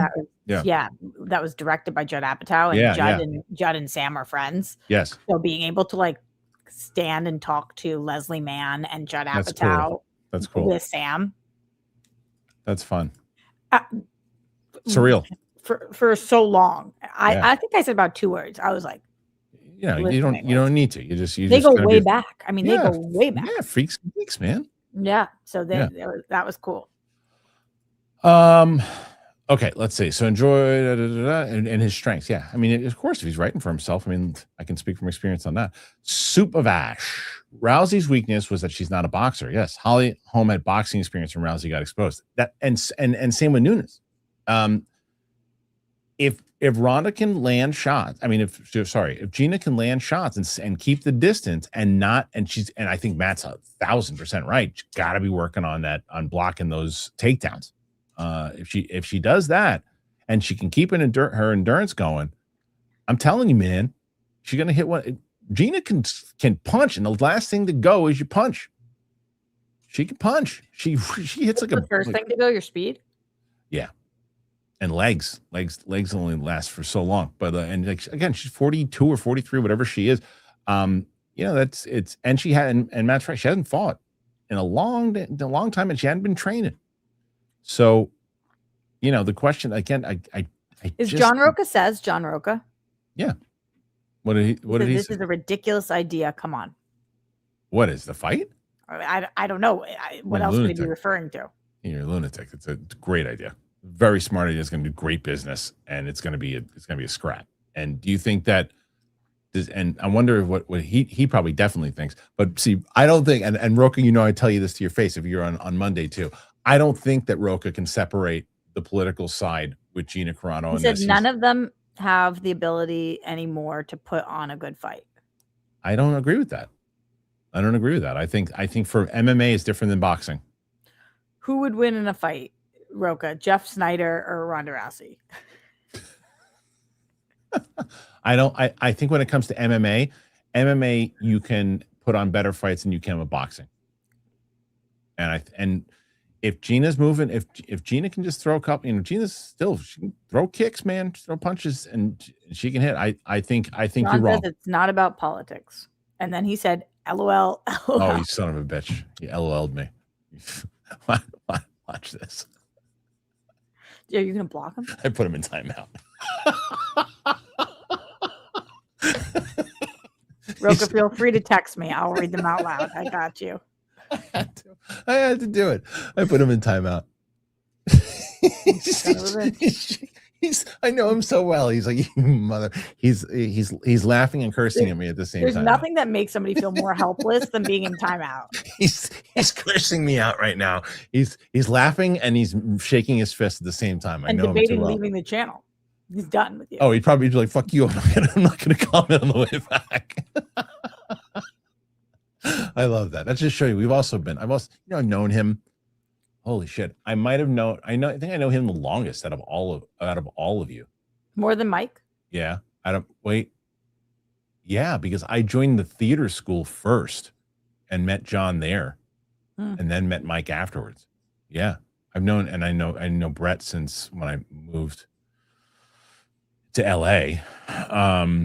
Which CPK were you guys at? So we opened the Santa Monica one. I thought so. I walked by that the other day and I was like, I think this is the legendary CPK. We opened that one. That's so crazy. Yeah, it opened in 2000 and 1896. 100%, either 2000 or 2001. Because I was working there when I went off to work the WWE. Oh wow, that's wild. Yeah. Okay, from John, I'm gonna go. He said, "I'm gonna go live right now." He should. He said, "Kristian he CBS'd me." What's CBS? I guess. CBS. I got it. Yeah. He's probably can come back now. It's hilarious. How many minutes did you put him in timeout? Not 5 minutes. Yeah, he's probably able to come back now. Go Pal. Knowing very little, I wonder about the fight being 10 pounds up, Ronda's typical class. So I'm saying, man. And I wonder if Jake will make them go several rounds. It's 5. It's five rounds. Yeah, but I think he means if Jake has said like at least 3 Oh, rounds. like the way that they did for Tyson. I mean, that's a good possibility. It's a good possibility. I wouldn't mess with that though with the two of them. Let it go to where it goes. Let it be a 1 round. How much do you think they're getting paid? A lot of money. That's why they're doing it. They're getting paid the same amount of money as each other, or you win, you make more? I don't know. The argument can be made that MMA star Ronda Rousey is the bigger star. 100% overall. And maybe with her WWE stuff, but Gina Carano's not a light name. She's a big name. Right. She's a big name. Ronda's the bigger name, so Ronda probably get paid more. But Gina's, in order to get Gina back, they probably paid her a shitload. Go Pal. As I recall, Ronda typically won in under a minute. For a few of them, yeah, she usually won in the first round. And I think Matt's right. If she gets Gina down, and it's gonna be a problem. But Gina's got to throw bombs, and she's got to try to strike. and keep that distance. She's got to hit Ronda and catch her with the same type of thing that Holly hit her with. I also, Roka, when you aren't in timeout anymore, who do you think is going to win the fight? He's going to say Ronda Rousey. Okay. He just said Ronda will destroy her. Yeah, of course. I knew he would say that. Oh, that was very fast. Roka already owes me 2 steaks, so I would put up one of those steaks. So then he would have to owe me 3 steak dinners. I think you owed me sushi. There's no world where in a bet, no, but maybe it's hit not in a bet. I told you I would take you to sushi, and I haven't. Oh, but I don't think I've ever. I have not lost a bet. Carano was nowhere near as good as Ronda. We're not, but in what capacity? Striking? If you say in striking, you're a lunatic. If you say in jiu-jitsu and judo, then you're 100% correct. I'll let you know when you respond. But the point that, and John, you can probably comment now. My point, John, was the fact that mentally, as shit, man, this goes to Schmodown. Mentally, if a loss messes you up, 2 knockouts back to back, mentally in the ring, Gina Carano is tougher than Ronda Rousey mentally. I'm not talking skills. Mentally as a fighter, you still see the way that Ronda carries herself in interviews. He's typing. He's typing. Yeah. He's typing. He can type. He can type on. He's allowed back in the chat now. Nathan Drake, Roxy, did you and Tara know about the Jeepers Creepers creator's past? He was a very creepy dude, convicted of abuse. I didn't know that. Did you know that? Now I do, because I did not know that. Full disclosure, Tara and I did not know that. Okay. We were told that we were watching Jeepers Creepers. We watched it, and then I read the comments and found out. So we didn't know. Like, to be 100% transparent, I might not have made the choice. I might have said, like, I don't want to do this one. It sounds like very, very upsetting what happened. And I usually really try not to. But, still supporting all the other artists that were involved in the project. And the movie was really good. So, yeah, it's not my favorite reaction of all time that we've done. Fair enough. I wonder if Roka's in here to track also to make sure that he doesn't get passed today. I know. I think he at this point he might be trying to mess with my numbers, but Roka wouldn't do that to me. He said, "Okay, I don't know how to pronounce her name. Misha Tate was better than Carano and destroyed Carano and Ronda destroyed her multiple times." Yes, that was before she was knocked out twice. I'm telling you that the Ronda Rousey that fought those 2 people, Nunes and Holmes, that Ronda, the one who fought before those 2 fights, is not fighting Carano. It's the one who is now really nervous about getting hit with a punch. You've watched enough fights that you know the fighters change dramatically from when they think they're invincible to when they realize that they're not. This is a very different fighter than the one who fought her, Tate. So if it was the Tate, Ronda Rousey versus Gina Carano, even Gina in her prime, I'd say Gina's in trouble. That's not the one she's fighting. She's fighting a mentally beaten Ronda Rousey. Someone told me that Ronda had a terrible coach who made her stand and punch when her strength was taking people to the ground and getting them in an armbar. What's an armbar? Armbar is a submission hold when you're on the ground. Brooks, M420. Why Haley have to let a white man pop her to get an Oscar? Why does it have to be crooked before he took it? Why are you whispering? I don't know what he's saying. Why Denzel has to be crooked before he took it? Why let the Terminator win the election? I don't know what you're doing there. Why Hallie have to let saying why for Monsters Ball, and then Denzel had to be crooked for Training Day, and then why they let the Terminator win the election for it. I don't know what Brooks was. Brooks, you smoking? Give me some of that. Mike's Movie Madness. Hey Christian, make sure Mike has both hands in view during the Penny Barber interview. Fair. Roxy's going to be asking a good amount of questions. Yeah, it's pretty gross. Go Pal. Didn't realize till I looked it up that Dunk's little friend in Flea Bottom was the main acolyte. They made a Reverend Mother on Dune Prophecy. Didn't look it up that Dunk's little friend in Flea Bottom. Oh, really? Was the actress he's saying? Was the main what was the main acolyte? Was the main acolyte? in Acolyte as Yeah, but the main Acolyte was I'm confused. Main Acolyte was what's her name? The twin. Oh yeah, I don't know. I don't know what he means. Tony Morrow, Fearless Agitator. Hey guys, how you been? Been a while. Get Deep Focus Lens and Tony of Hack the Movies on the show. Also, I turned 40 months. Wow, happy birthday, dude. And yeah, I heard Deep Focus Lens is supposed to be people really like what she's doing over there. Thank you, Tony. Jimmy B, what's up, guys? Roxy started watching the She-Jex horror reactions. You and Tara are hilarious, and your analysis of horror and story and filmmaking puts them at the top for me. Tara got a boyfriend? Thank you so much. Really appreciate that. I am not going to play matchmaker for Tara, nor am I going to reveal anything in her private life. Fair. She is great, and I understand the appeal. All right. Respect. I like it. Brody Bruce. Roxy, been watching Memory of a Killer, and so far it's really good. My favorite Duvall performance is Augustus Macri, Lonesome Dove, the second, Hand Lion being second. Yeah, we didn't even talk about that. No. Not sure. I don't know enough about it. Memory of a Killer is the one. No, I'm just saying about Duvall. Yeah. Oh yeah. We talked about Duvall yesterday for quite a while. Me and Roku. Okay. Yeah. I talked about it with my dad this morning. John says, I'd never stop you getting your chats. You know that, all love. I do know. I said he would never. And then he said, this is, he sent me a screenshot that says, but you're wrong. Cyborg destroyed Carano and chased her out of MMA. Didn't destroy her. You think she won't get PTSD from that fight once Ronda starts to pound her in? No, because first of all, I watched that fight when it happened. Wrote that in the chat, but I guess we missed it. Cyborg was also they've found out since jacked up on steroids during that fight. Secondly, put up a pretty good fight against her. And no, I don't think, because it wasn't one of these, it wasn't the type of loss, it wasn't that kind of knockout that both Nunes and Holly Holmes. I mean, Ronda Rousey was like in another planet. Gina was shook up when she got in. She fought.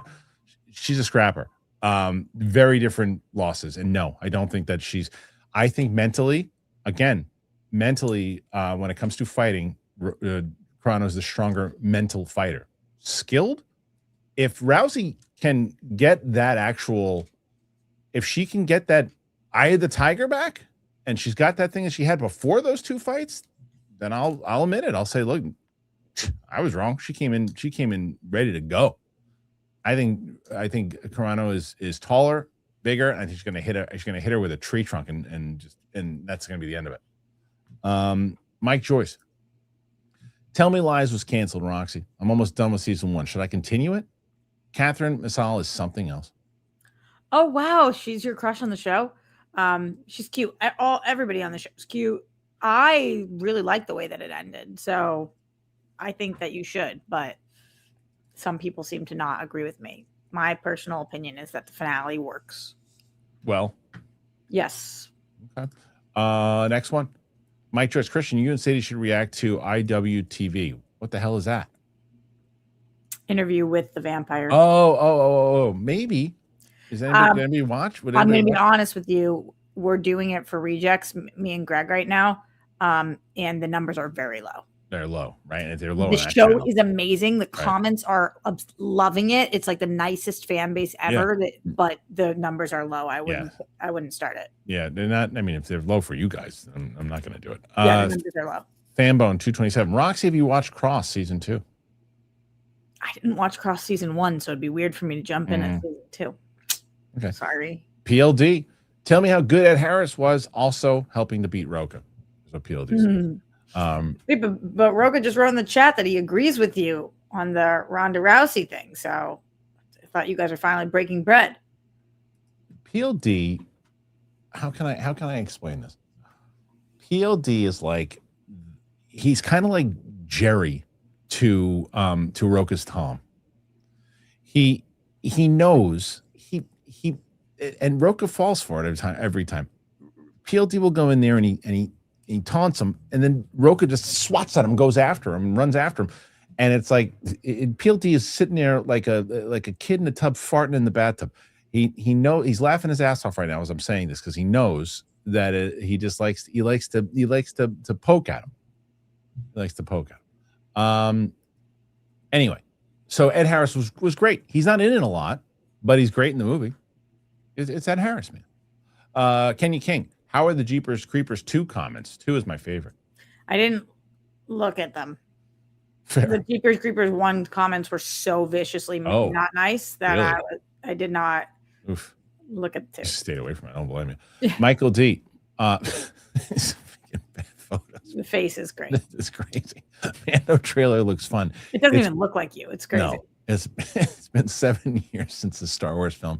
Part of me feels like this will help the film before above box office expectations. We'll see. I don't know. I think that the people that want to see it are gonna see it, and I don't know how you're really gonna get that. And the families will take Grogu, but that's about it. Mike's Movie Madness. Hey, Kristian, another movie coming out this year is Obsessions, also directed by YouTuber Curry Barker. How do you think YouTube filmmakers will change the film industry moving forward? I'm hoping significantly is my answer to that. In the same way that, like, once I got my next meeting for my show, I want to lead as Stuckman and Markiplier and now Curry Baker are all kind of leading the charge into the movies. I want to lead the charge into TV.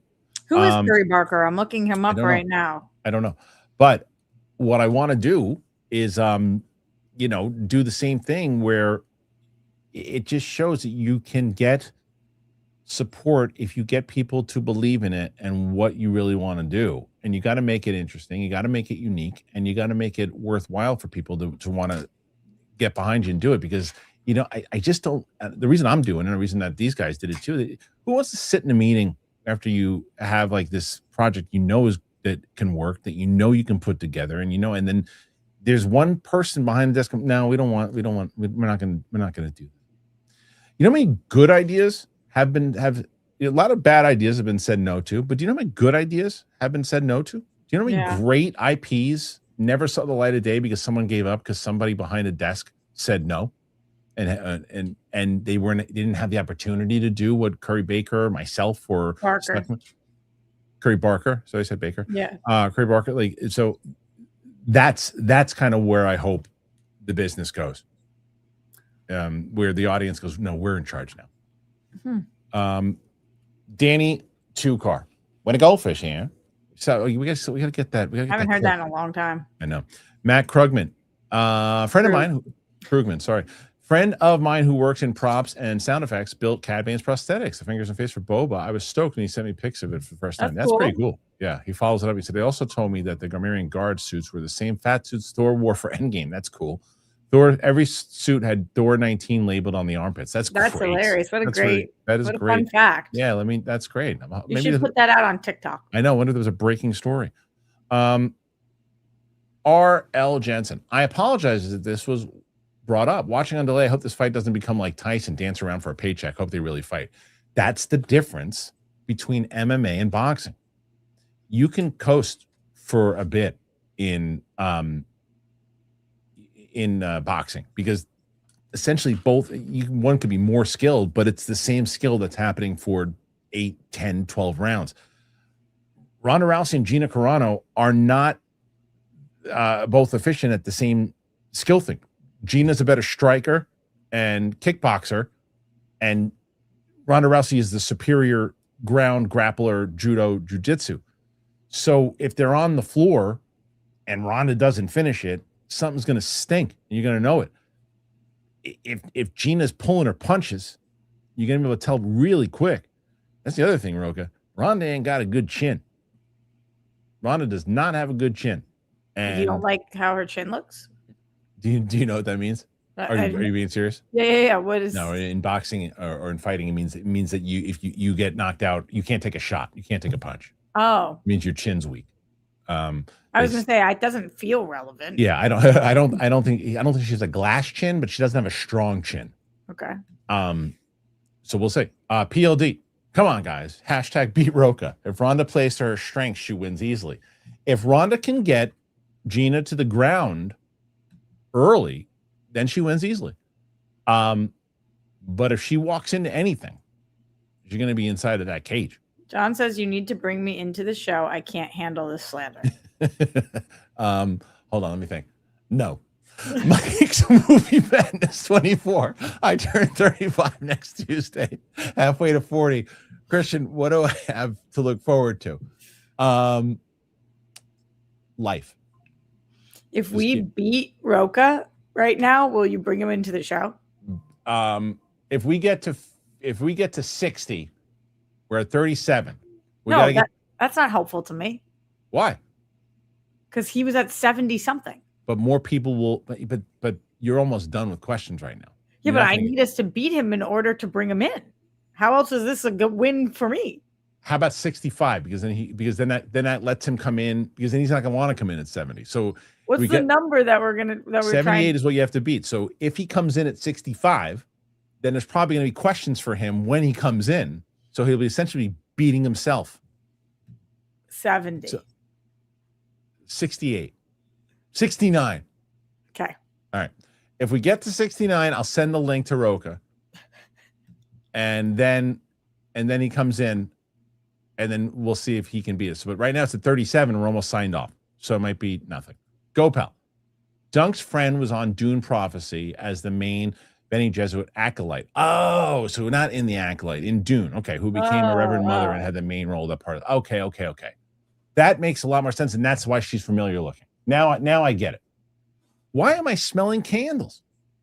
Do you have one lit? No, it's in memory. There's a freaking Bath and Body Works place in this mall that we go to, and my little one and I go and we smell all the candles all the time, and I just memory.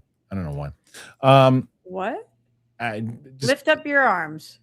What's wrong with my arms? Touch your nose. How's going Just making sure you're not having a stroke, my dude. Okay. Because I smell candles? No, I'm also hungry. Sean McCabe, support for Roca. There you go. PLD, if Roxy wins, she co-hosts Monday. No, Roxy wins the whole week. I'm going to need her to probably do next Wednesday or something. No, you know what? Oh, I got another trip coming up probably in April that I'm going to need you to host to. Potentially, yeah. See ya. Yeah. So, let's see. Okay, so right now, we're at 40. So a whole bunch of people have to, in order to get the madman in here so he can come in here and yell at me and tell me why he's wrong about Ronda Rousey winning. Amanda, Brian Holtzman versus Jeff Snyder bar fight, who wins? Holtzman would chew his head off. That? He's a comedian. He would chew his head off and spit it down the bar and continue drinking. I saw Brian Holtzman fight somebody on stage at Dublin's. Go, Pat. How's it? Kristian pulling a Vince on me, and I'm his Hulk Hogan right now. He always was my Hulk Hogan, and that's a compliment. Minus the racism, but he was my Hogan.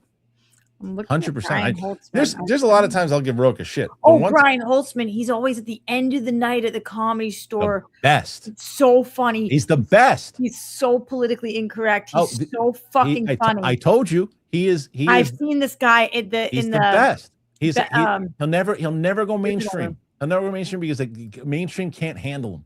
But every time I've seen him, I'm like crying, laughing. I've been watching Brian Holtzman for over 25 years, and Brian Holtzman.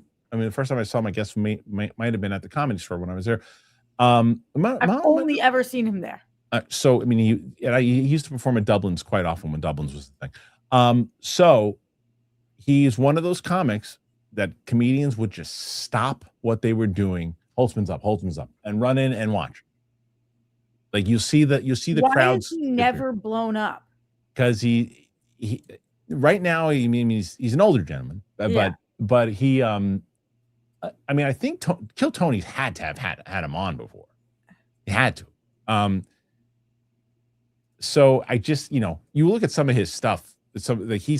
There's video of him like walking the crowd, because today's like those two people that were at that screening last night, they would not know how to handle. No, Brian Holtzman. Disgusting. He's so politically incorrect, and the stuff that he says is abhorrent, and I love it. Okay, let's see. So now we get Go Pal. If Roxy wins maybe another World Girl Wednesdays, here's the problem. As I've mentioned this, having two hosts on is financially hard for me. I do it with Mike and Roxy because it's It's a good dynamic. It's funny. I do it on. And we usually perform pretty well. Yeah, but it still barely breaks even. Really? Yeah.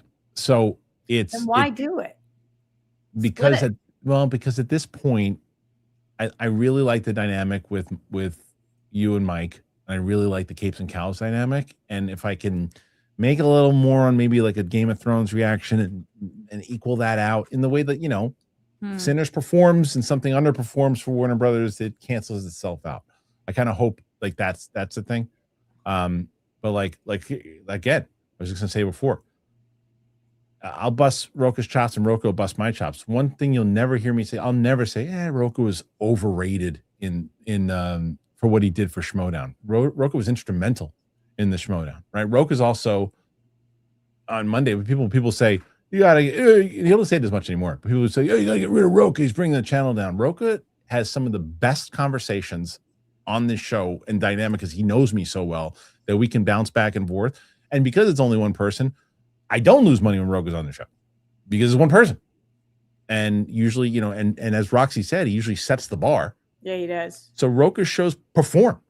So getting rid of him would be a stupid thing, even though he's an idiot when it comes to the Rousey Carano fight.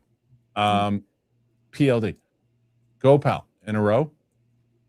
37 in a row. I don't know. Perfect PLD. Thank you. We're at 50. They're trying to get Roka in here. Rally. They're at 50. They're at 50. They're trying to unlock the Roka. Unlock the Roka. Mild mannered comic nerd. Unleash. Hey all, Roxy. Have you tried using a straw? I saw that you had the same ongoing issue when you were with Tara. I'm not sure if you tried or not. I have a drinking problem.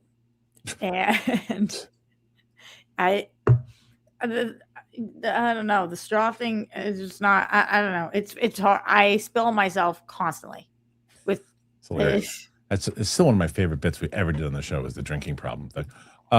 Go, pal. I'm usually the one with the Kevin Smith reference. Fair. He said today I totally whiffed. Hey, can't always win. Armada, have Holtzman interview Penny Barber with Roka. Oh my God. Would you ever have him on the show? Yeah, of course I would. I'd love to have him on the show. I don't know. I mean, it's so funny because I've talked to him. But you think he has no idea who you are? No clue. I've talked to him over 150 times. Yeah. Had conversations in the back of the Comedy Store. I feel like he has no clue who I am. I mean, but I don't know. Maybe I'm wrong. What do comedians, like big time comedians, think of him? Like the Bill Burrs of the world? I mean, you have to ask Bill Burr, but I would assume, and people love people.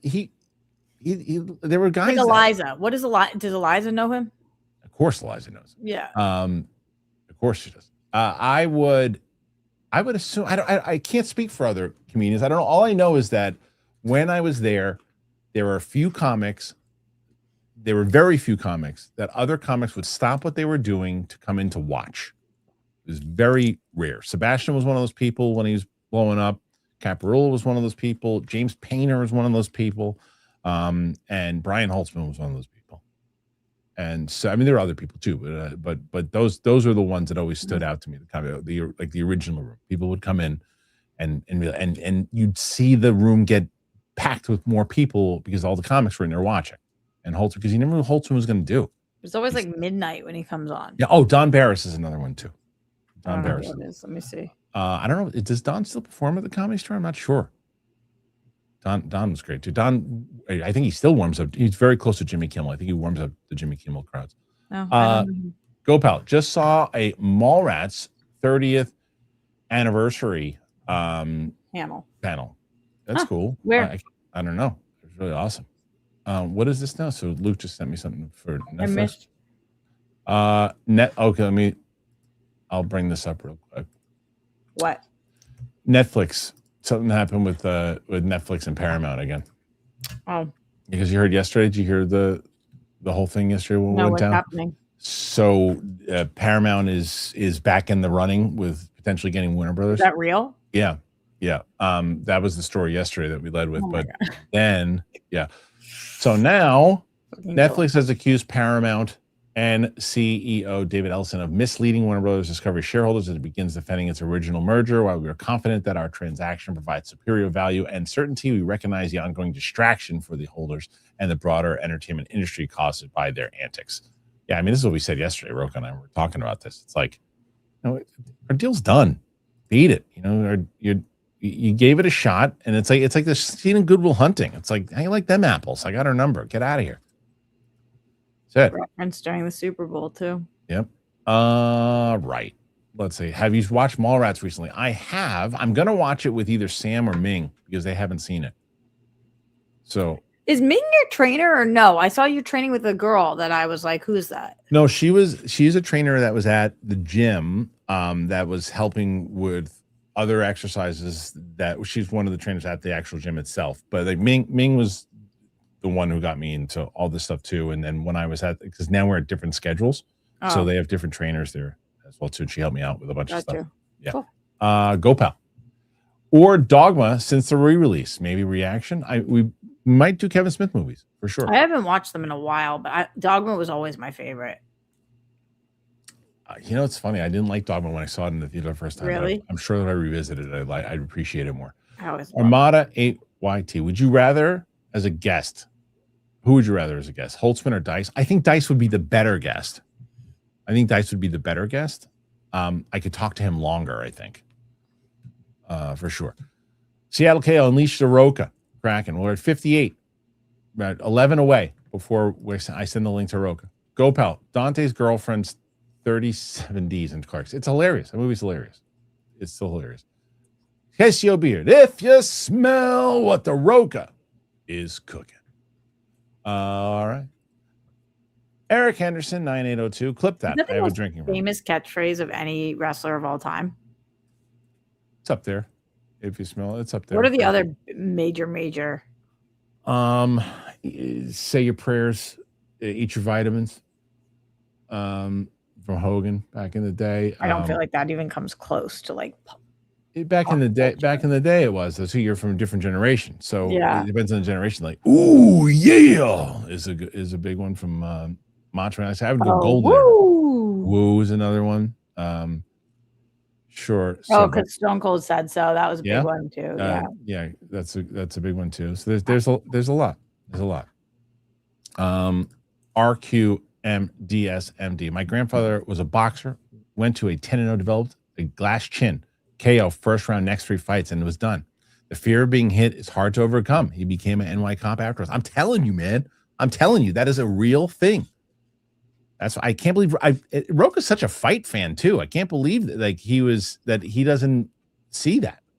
Like when you get hit like that, and like it was the worst decision that Ronda Rousey's people ever did was to put her in with Nunes right after home. That was an absolute travesty. You gave her no opportunity to get her confidence back. She got no confidence. Because in her head right now is what happens if I get hit with that again. I'm telling you. Sam Morrell on the show. We had Sam Morrell on the show. Roxy and I interviewed Sam Morrell and nobody watched it. None of you watched it. Nobody watched it. So yeah, Sam's been on the show. GoPal. People say that Leno was killer as a stand-up. He still does stand-up. I'm incredulous given how lucky he was on the Tonight Show. He was very different back then. He was a very talented comedian, very, very good, and he's still very good. When we were at Flappers, he still goes up. He's a skilled comic. GoPal. I think I got into Kevin Smith originally from seeing Chasing Amy as $1 more in college. I got into Kevin Smith from seeing Clerks for $1 in St. Pete. Then filled out the rest of U.S. Converse. I became a massive fan of him. I think we're going to get Roka on the show because we're at 64. GoPal. Support for Roxy. Good show today. Some more support from GoPal. Gerard says just had an earthquake in Beaumont, California. How big? Oh, I didn't feel it in L.A. I tell you, I don't miss those things. More support. Oh, I don't miss the snow and the freezing cold. Fair. Totally fair. It's more snow yesterday, which is so stupid. 64. Oh, no, just kidding. 65. Have Sam on again. Love that interview. Oh, thank you. So you did. What's the interview? The Sam Morrell one. Yeah. And Sam have Sam on again. Yeah. 66. All right. It looks like I'm gonna queue it up. I'm gonna queue up the link to send to Roka because. All right, but. I'm not sending it yet. No, I'm just telling the people. The goal is for me to win, not just to bring you Roka want him on. you want him to watch you win. It's or not watch that you I beat. want him to watch. It has nothing to do with Roka. It has to do with the fact that Yeah, you I don't wanna get want the lead. It's 11 o'clock. I don't want Sure. to be here for this much Oh, longer right. to That's listen fair. to the conversation and lose. And lose. That's fair. That's fair. Go, pal. They're predicting snow this weekend here. 67. You gonna make me sign off now? 67. Unbelievable. All right. Oh, 68. One more. We get. Oh, there you go. All right. We send the link there. Okay. He's been prepping. It's like elimination chamber. I see he's been sending in paragraphs. Yeah, it's like Has he? Yeah. There, it's like elimination chamber. Brooks MM420. Why didn't they make the CL6 with the clutch? What would be great is if you surpass him by the time he gets in here. And if you don't smoke, why the hell are you reaching for my Dutch? What's a CL6 with a clutch? It's a quote from a movie, and I can't place it. Seattle KO, Roxy wins. Well, she didn't win. That's the problem. Not yet. RQ, support for Roxy. Right now she's 71. She needs 78 to tie Roka. To tie him. And here's a big one. Check this out. Mild-mannered comic nerd. Random casting. Thank you, by the way, comic nerd. Random casting. Charlie's Angels, Roxy, Steph, and Dorina as the Angels. Winston and Bosley, Roka as Charlie because of that voice. Kristian as Eric Knotts because I want to see you dance to Pharaoh March and do that GD split. Yeah, we have a calendar cover that's me, Steph, and Dorina as the Angels. Oh, that's good. I'd rip my legs apart if I did that. PLD projects. The earthquake was Roka throwing a tantrum because he's going to lose to Roxy. You want to know what I cared about talking about today, but you didn't want to talk about? What? Did you see Shia LaBeouf arrested again? Oh, you get arrested again? Yeah, Mardi Gras. What did he do now? Just sounds like being an ass in a bar. He just can't. He can't. He's a troubled dude. It's like a real he troubled can't dude. for long enough string together enough years of like. Nah, he just can't. He can't.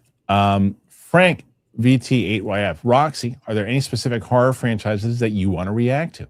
Also, I feel like horror fandom tends to be the most chill of all online fans. For Agree? sure. No, One Piece, the most chill ever. I've loved the horror fandom so far. I want to watch the Leprechaun movies and I want to watch the Hellraiser movies. I haven't seen either of those, so those are on my list. But we just did the X, Pearl, and Maxine. Mm-hmm. Have you seen those? No. I mean, it's like the greatest franchise ever. They haven't dropped yet, but holy crap! Really liked them? Okay. Oh my God, Kristian, those movies were really amazing. good. Okay. E-geekness. Shit. What? Worst catchphrase ever. Van Vliet asked him about it on his show, and he's like, "Yeah, I'm sure a lot of people hate me for that." Did you see Brandon Davis and Van Vliet had each other on their shows? I did see that. Yeah, it's so funny. I didn't know who Brandon Davis was until about like 5 minutes I think that is so weird because you guys are in such similar, but I had never heard of him. GoPal support. Thank you, GoPal. Justin Bishop support, guys. Thank you. Support from Eric Henderson. Thank you. Let's see. Support for Roxy. This is Michael D. Is Shia still with Mia Goth? No, I don't think so. All right, let me bring. Shia was with Mia Goth. Yeah, I think for a bit. After FKA Twigs or before? Hold on, I got to bring in. That would be fucking crazy. What? Elimination Chamber has reached the number, and now where'd he go? He was here a second ago, and now he's gone. You got to change the. They got to see if Luke can change the lower third. Where'd he go? He was. I literally just saw him. Maybe he got pissed. Maybe he might have. Support again, Gerard. Thank you for your support. Night Agent season 3 Thursday on. Oh, I'm stoked. Netflix. I love Night Agent, and Paradise is coming too, which I'm really excited about. Scott B, please get Roka in here. Support for Roxy. Roka. He was here. And that Jury Duty spinoff. I'm stoked. Oh, is there a spin? Okay, look here. We got him. Hold on. Quote Derek Johnson. Support. Why can't I? What's happening with this shot? It's like, hold on. Let me remove that. There he is. All right. I am. Oh my God, Heroes Reforged in the chat right now too. This is a big show, right? It's a big show. Is Adam in here? Is Adam? Who's in here? I don't know who it is. I don't think Hector's ever doesn't even know that I do this for. Name the third hero, Kristian. Augustus. Yeah. Yep, knew you'd know. I know. Augustine. Yeah, Augustine. Right. Augustine. Augustus. Yes. Marcellus Augustus. Sorry, I got it. Definitely watch Hellraiser. You should definitely watch it. We're just gonna go through. We're gonna bring in Mondays. The former. Hi, John. Good to see you. Yeah, he knows I'm on the screen, right, Roxy? He knows he can see me, right? I can see you. The former leader is on. Roxy's now in the lead with 86. That's good. Whoa. Yeah, isn't Shia's Mia's baby daddy? Did I make that up? Shia is Mia Goth's baby daddy? Oh, I don't know. I think it's someone else. But I don't know. I kind of think you're spreading crazy rumors right now. Who knows? Well, let's talk. Look, he's in here. I thought it was Twigs. I'll do research. You guys talk fight. Yeah, that's why I said FKA Twigs, but I don't know. I'm hoping that Luke can change it. It's not Mike Kalinowski, it's Rocha, but we're trying to change. I don't know if we have the lower third in general. Who cares? Okay. Who cares? I'm here to care. I don't care about any of that. Okay. You're out of timeout, which is good. I was sitting in my room quietly watching a beautiful show between you two. All right, so listen. Okay. So you're a fight guy. Much more than you. That's definitely not true. But that's bullshit. I've been watching since the first UFC match. I watched on VHS with my buddies at my fans' reunion. So please. Same. 93, Hoist Gracie, Ken Shamrock. Before you could even spell Gracie, I knew about Gracie. Go ahead. I watched all that stuff back then in Queens, in my buddy's basement, maybe so. But I watched all that stuff. It's not about that. It's about the fact that we're both fight fans. There we go. That's fair. Would you disagree with the fact that confidence PLD's an idiot? No, I would not disagree with that. Go ahead. Yes. Losing confidence after being knocked out dramatically twice in a row. It messes with your psyche. Sure. I like it. When I got beat before I walked in to fight Paul Oyama, my psyche was messed up. But then Roxy and Shannon got me focused by saying 4th round Rocha. And that's what you need. You need motivation. You need that thing that gets you across the line. Ronda Rousey does not see Gina Carano as in her league. It is not even a competition. Like when I played first round, I didn't care who I played first round because I knew I was going to beat him. It was when I got to Ethan Irwin and Dan Murrell that you get scared, that you get nervous. I don't think Carano shakes her in the slightest, even though she's been knocked down, because Carano was never at her skill level. Never. If I can use your Schmodown analogy. Cyborg destroyed her. You haven't seen that match in a while. I have. She pummeled. It was like watching Mr. T and Rocky 3 fighting those jacked up on steroids. I have a question for you guys. If they had fought 10 years ago, would your opinion be the same? Because she hasn't fought in 16 years, so it would have to have been like 16, 20 years. So if they would have fought when they're both in their prime. Okay.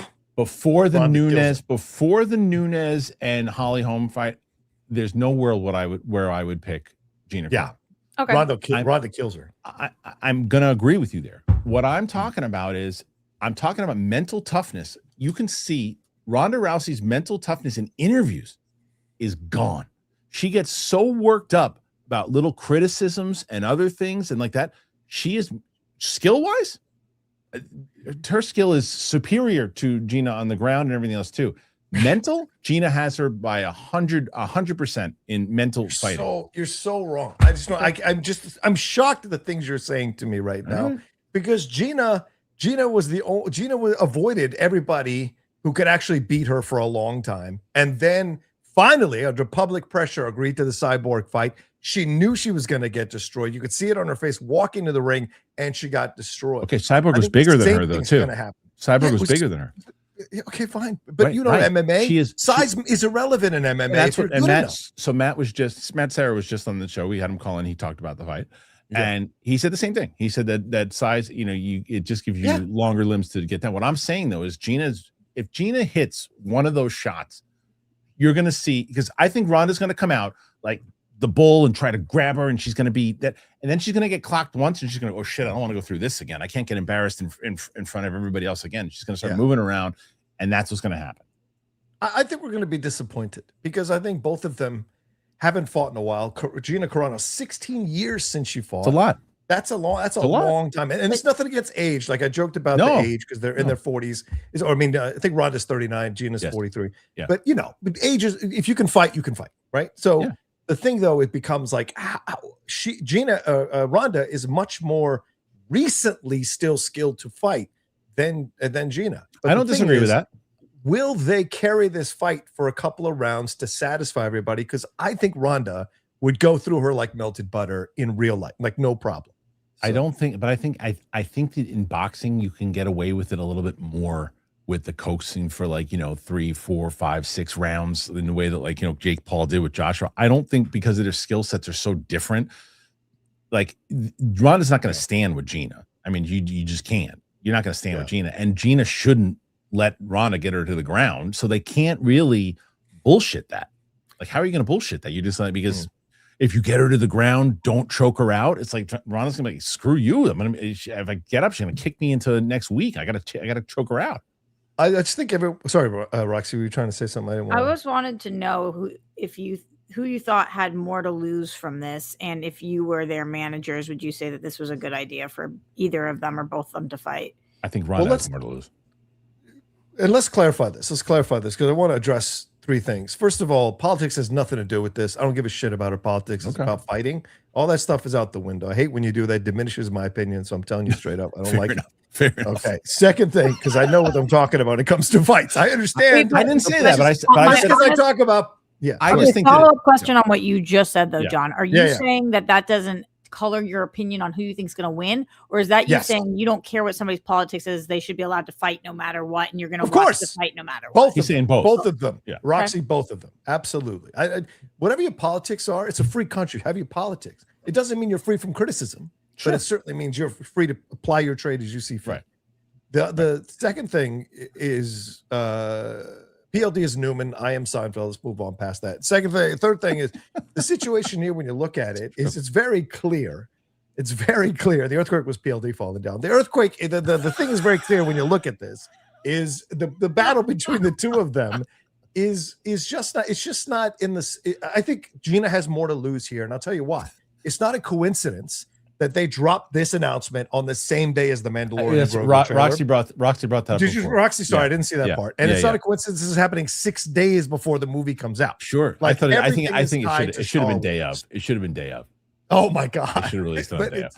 Well, at least the next day after the movie comes out. That Saturday. But it's clear that she is trying to get back at Star Wars and all this and get herself back in there. So I think she has more to lose than Ronda. Because if Ronda loses again, it's still Ronda Rousey. But Gina never had the rep that Ronda has. It depends on how she loses. Yeah. I think, and they both can win with a loss if they fight really well. If one of them gets, if Gina gets choked out in 45 seconds, why'd you come back? If Ronda gets knocked out in dramatic fashion again, why'd you come back? Because she doesn't really have much to gain from it in general, but unless she's trying to revitalize her MMA career. So they both have possible. If she wins in dramatic fashion, yes, I think it's possible. I think it's possible because she's 39. There's still people that are fighting at that age, and she's still. And if she looks, Ronda. I think Ronda. And if the next question is out of the two of them, I'm just saying out of the two of them, if either one of them wins, who's more likely to keep fighting going forward? I think the answer is Ronda Rousey in MMA. Gina Carano would probably do some kickboxing fights and other things though too, because I'm telling you, watch some of Gina Carano's early Muay Thai stuff, and granted, she was in her mid-20s and everything too. 20 years ago, I know, it was a long time ago, and you're not wrong to say, and Roxy brought it up earlier. Ronda with WWE was in shape, doing her stuff, active, athletic. She has the advantage there. I just think it's a major, major thing. That never really goes away with a fighter. If you're not, look, there are some fighters that mentally, like Randy Couture. If Randy Couture got knocked out cold and his next, and 2 in a row, in his third fight, I'd be like, you don't count Randy Couture out. That didn't bother him, didn't faze him. That's not the case of Ronda. She has made it very clear with interviews and everything else too. She is not, mentally, she just doesn't handle things well. And she's, I think when she loses, when she loses. And I think that those two, I think that fear of feeling that again is going to be, she did not like the way that felt. And I don't think she's going to want to feel that way again in a stage. This is going to be one of the biggest stages that they both have ever been on. If Gina wins this, then what? I think that this is going to be a way for it, depending on how she wins. If she knocks out Ronda Rousey in the first round, which I think is going to happen. If she knocks her out, wait. You're saying Gina's going to knock out Ronda Rousey in the first round? Only way she can win. That's what he thinks. Is to knock her out. Only way she can I'm win. saying, do you think she's going to win? Yes. Right. Is that what you're saying? I say Gina Carano wins in the first round. You're so insane. I don't understand what happened to you. And who are you right now? Who took your brain out of your head and put Gina it in someone Carano's going to else's knock her brain? out in the first round.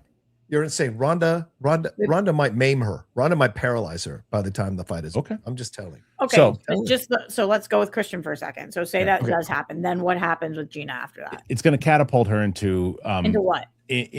For the next week, month, the spotlight will be heavy on her, and it's up to her team on how they're going to capitalize on that. But that's what I'm at. That is what I'm. That's I don't know how they're going to capitalize on it. Like, do you guys think that her winning this fight, if she annihilates or not, but say she wins, could this ultimately end up having her be a mainstream actress again? Like, does one go to the other in any way? You still have to be able to act, and she can't. So I doubt that it would launch her into. Now that's another question. If you're going to ask me who's the better actress, I'm probably just going to fall off my chair, and you probably won't be able to answer the question. I'm probably going to say Gina Carano. Gina Carano. I would say Gina better than Ronda. Yes, 100%. Gina Carano is a much better. Gina Carano looks like Charlton Heston compared to Ronda Rousey. but they both. She got better. Like in whatever she did, she was good in Mandalorian. She was good. She got a lot better. I don't feel like we've seen Ronda have like a role that we can really. Ronda was terrible. I mean, the Fast and Furious movie, she was terrible. Listen, Michelle Rodriguez is not you the guys greatest thought actress. that Gina was what? Not as terrible. Not as terrible. Like in Entourage. Whew. All right, real quick. God. Real bad. Eric Anderson, to quote Derek Johnson, support. Definitely watch Hellraiser, says Kristian Unpronounceable. Gopal isn't shy. We did that one already. Sorry. No, you didn't make that up though. No, he didn't. Sean McCabe, Roxy, Better Apple Show, For All Mankind or Silent? Why would Mia Goth be with Shia LaBeouf? What do you say, Roxy? I haven't watched all of For All Mankind. Silo, I love. Okay. Roxy.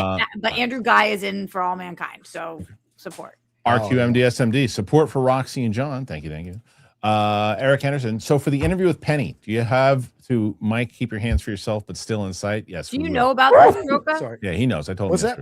You know about the interview? Is it official? We're recording it next week. Nice. Penny, one of my favorites. I love Penny. CJ I love Penny, one of my favorites. She's amazing. Penny Baba does great work. I smell a bet between Harloff and Rogo. Look, you right now you owe me 2 stakes. Do you want to put one of those on the line? I will bet 4 stakes. 4 stakes. I will double our bet. Yeah, that's quadrupling it. Quadrupling. No, I mean, what you want to say? Like that Ronda Rousey will defeat Gina Carano in any fashion. In any fashion. So I'll put under 2 rounds. I'll put one of the stakes on the line. I'll put one of the confidence. He's not very confident. You have nothing to lose by that. Then you just are 1 stake. Then I owe 1 stake. Yeah. So you're not betting anything. I have house money. You're getting soft in your old age, man. You're getting softer. You got to bet it all. Put it all in the middle. I have house money. I don't need 4 stakes because I'll never be able to collect on that because it's hard enough to get you to do 2. So I don't come up one Saturday. I didn't come up to see. That's right. My life's been a living hell ever since. Right. So let's do one steak dinner. You'll be able to cut it, or you're going to owe me 3. Hey. So there you go. Go pal. I'll feed you. Yeah. So is that official, John?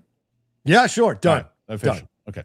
Do we worry Rousey was always a bantamweight? Sides with the steaks, or it's just a steak? It's a whole dinner. No, it's the whole dinner. No, we said steaks. Just the steak. What you said was pay your mac and cheese for yourself. What you said was everything, but no wine. You said no liquor is what you said. Oh yeah, no liquor. You said the whole meal, but no. Fine. That was the deal. I'll pay for myself, but can I come to dinner? Of course. You're always welcome, Rox. Yeah. Do we worry Rousey was bantamweight? Yes.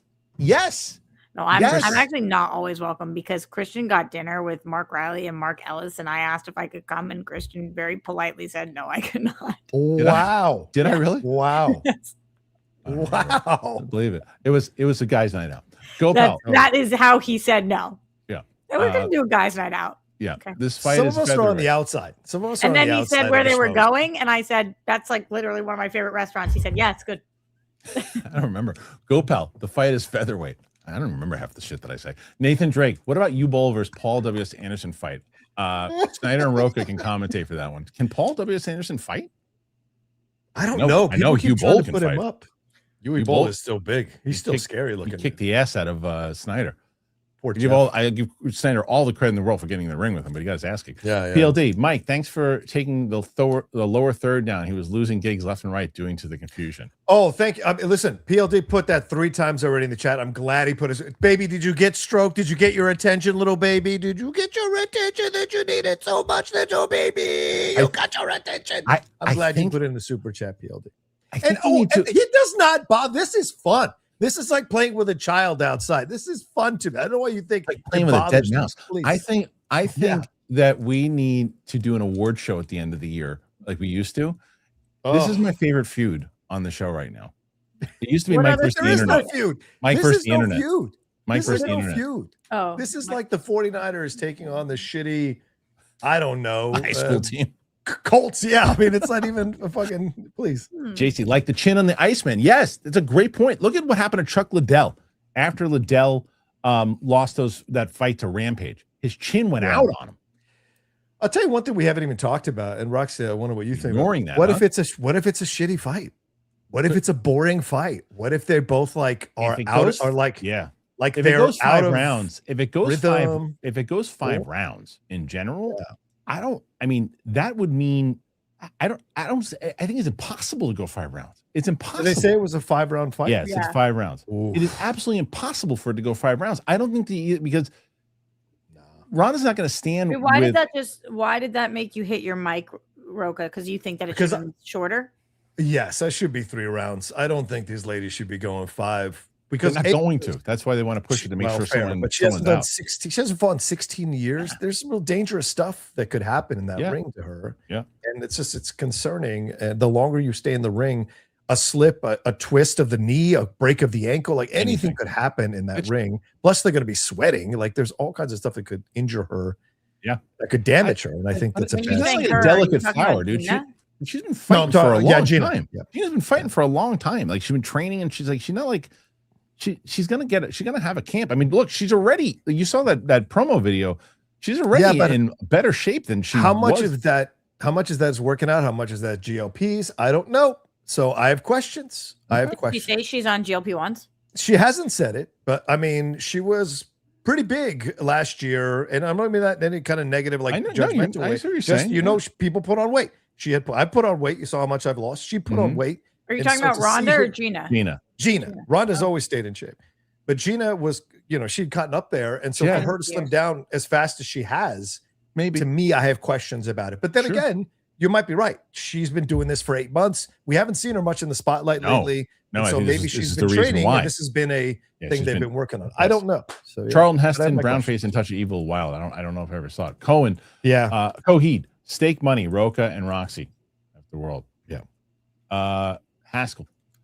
The Ronda Gina debate. You do that as a joke, right, Kristian? Yes. Okay. Yes. Ronda Gina debate clip out could hit 100K views.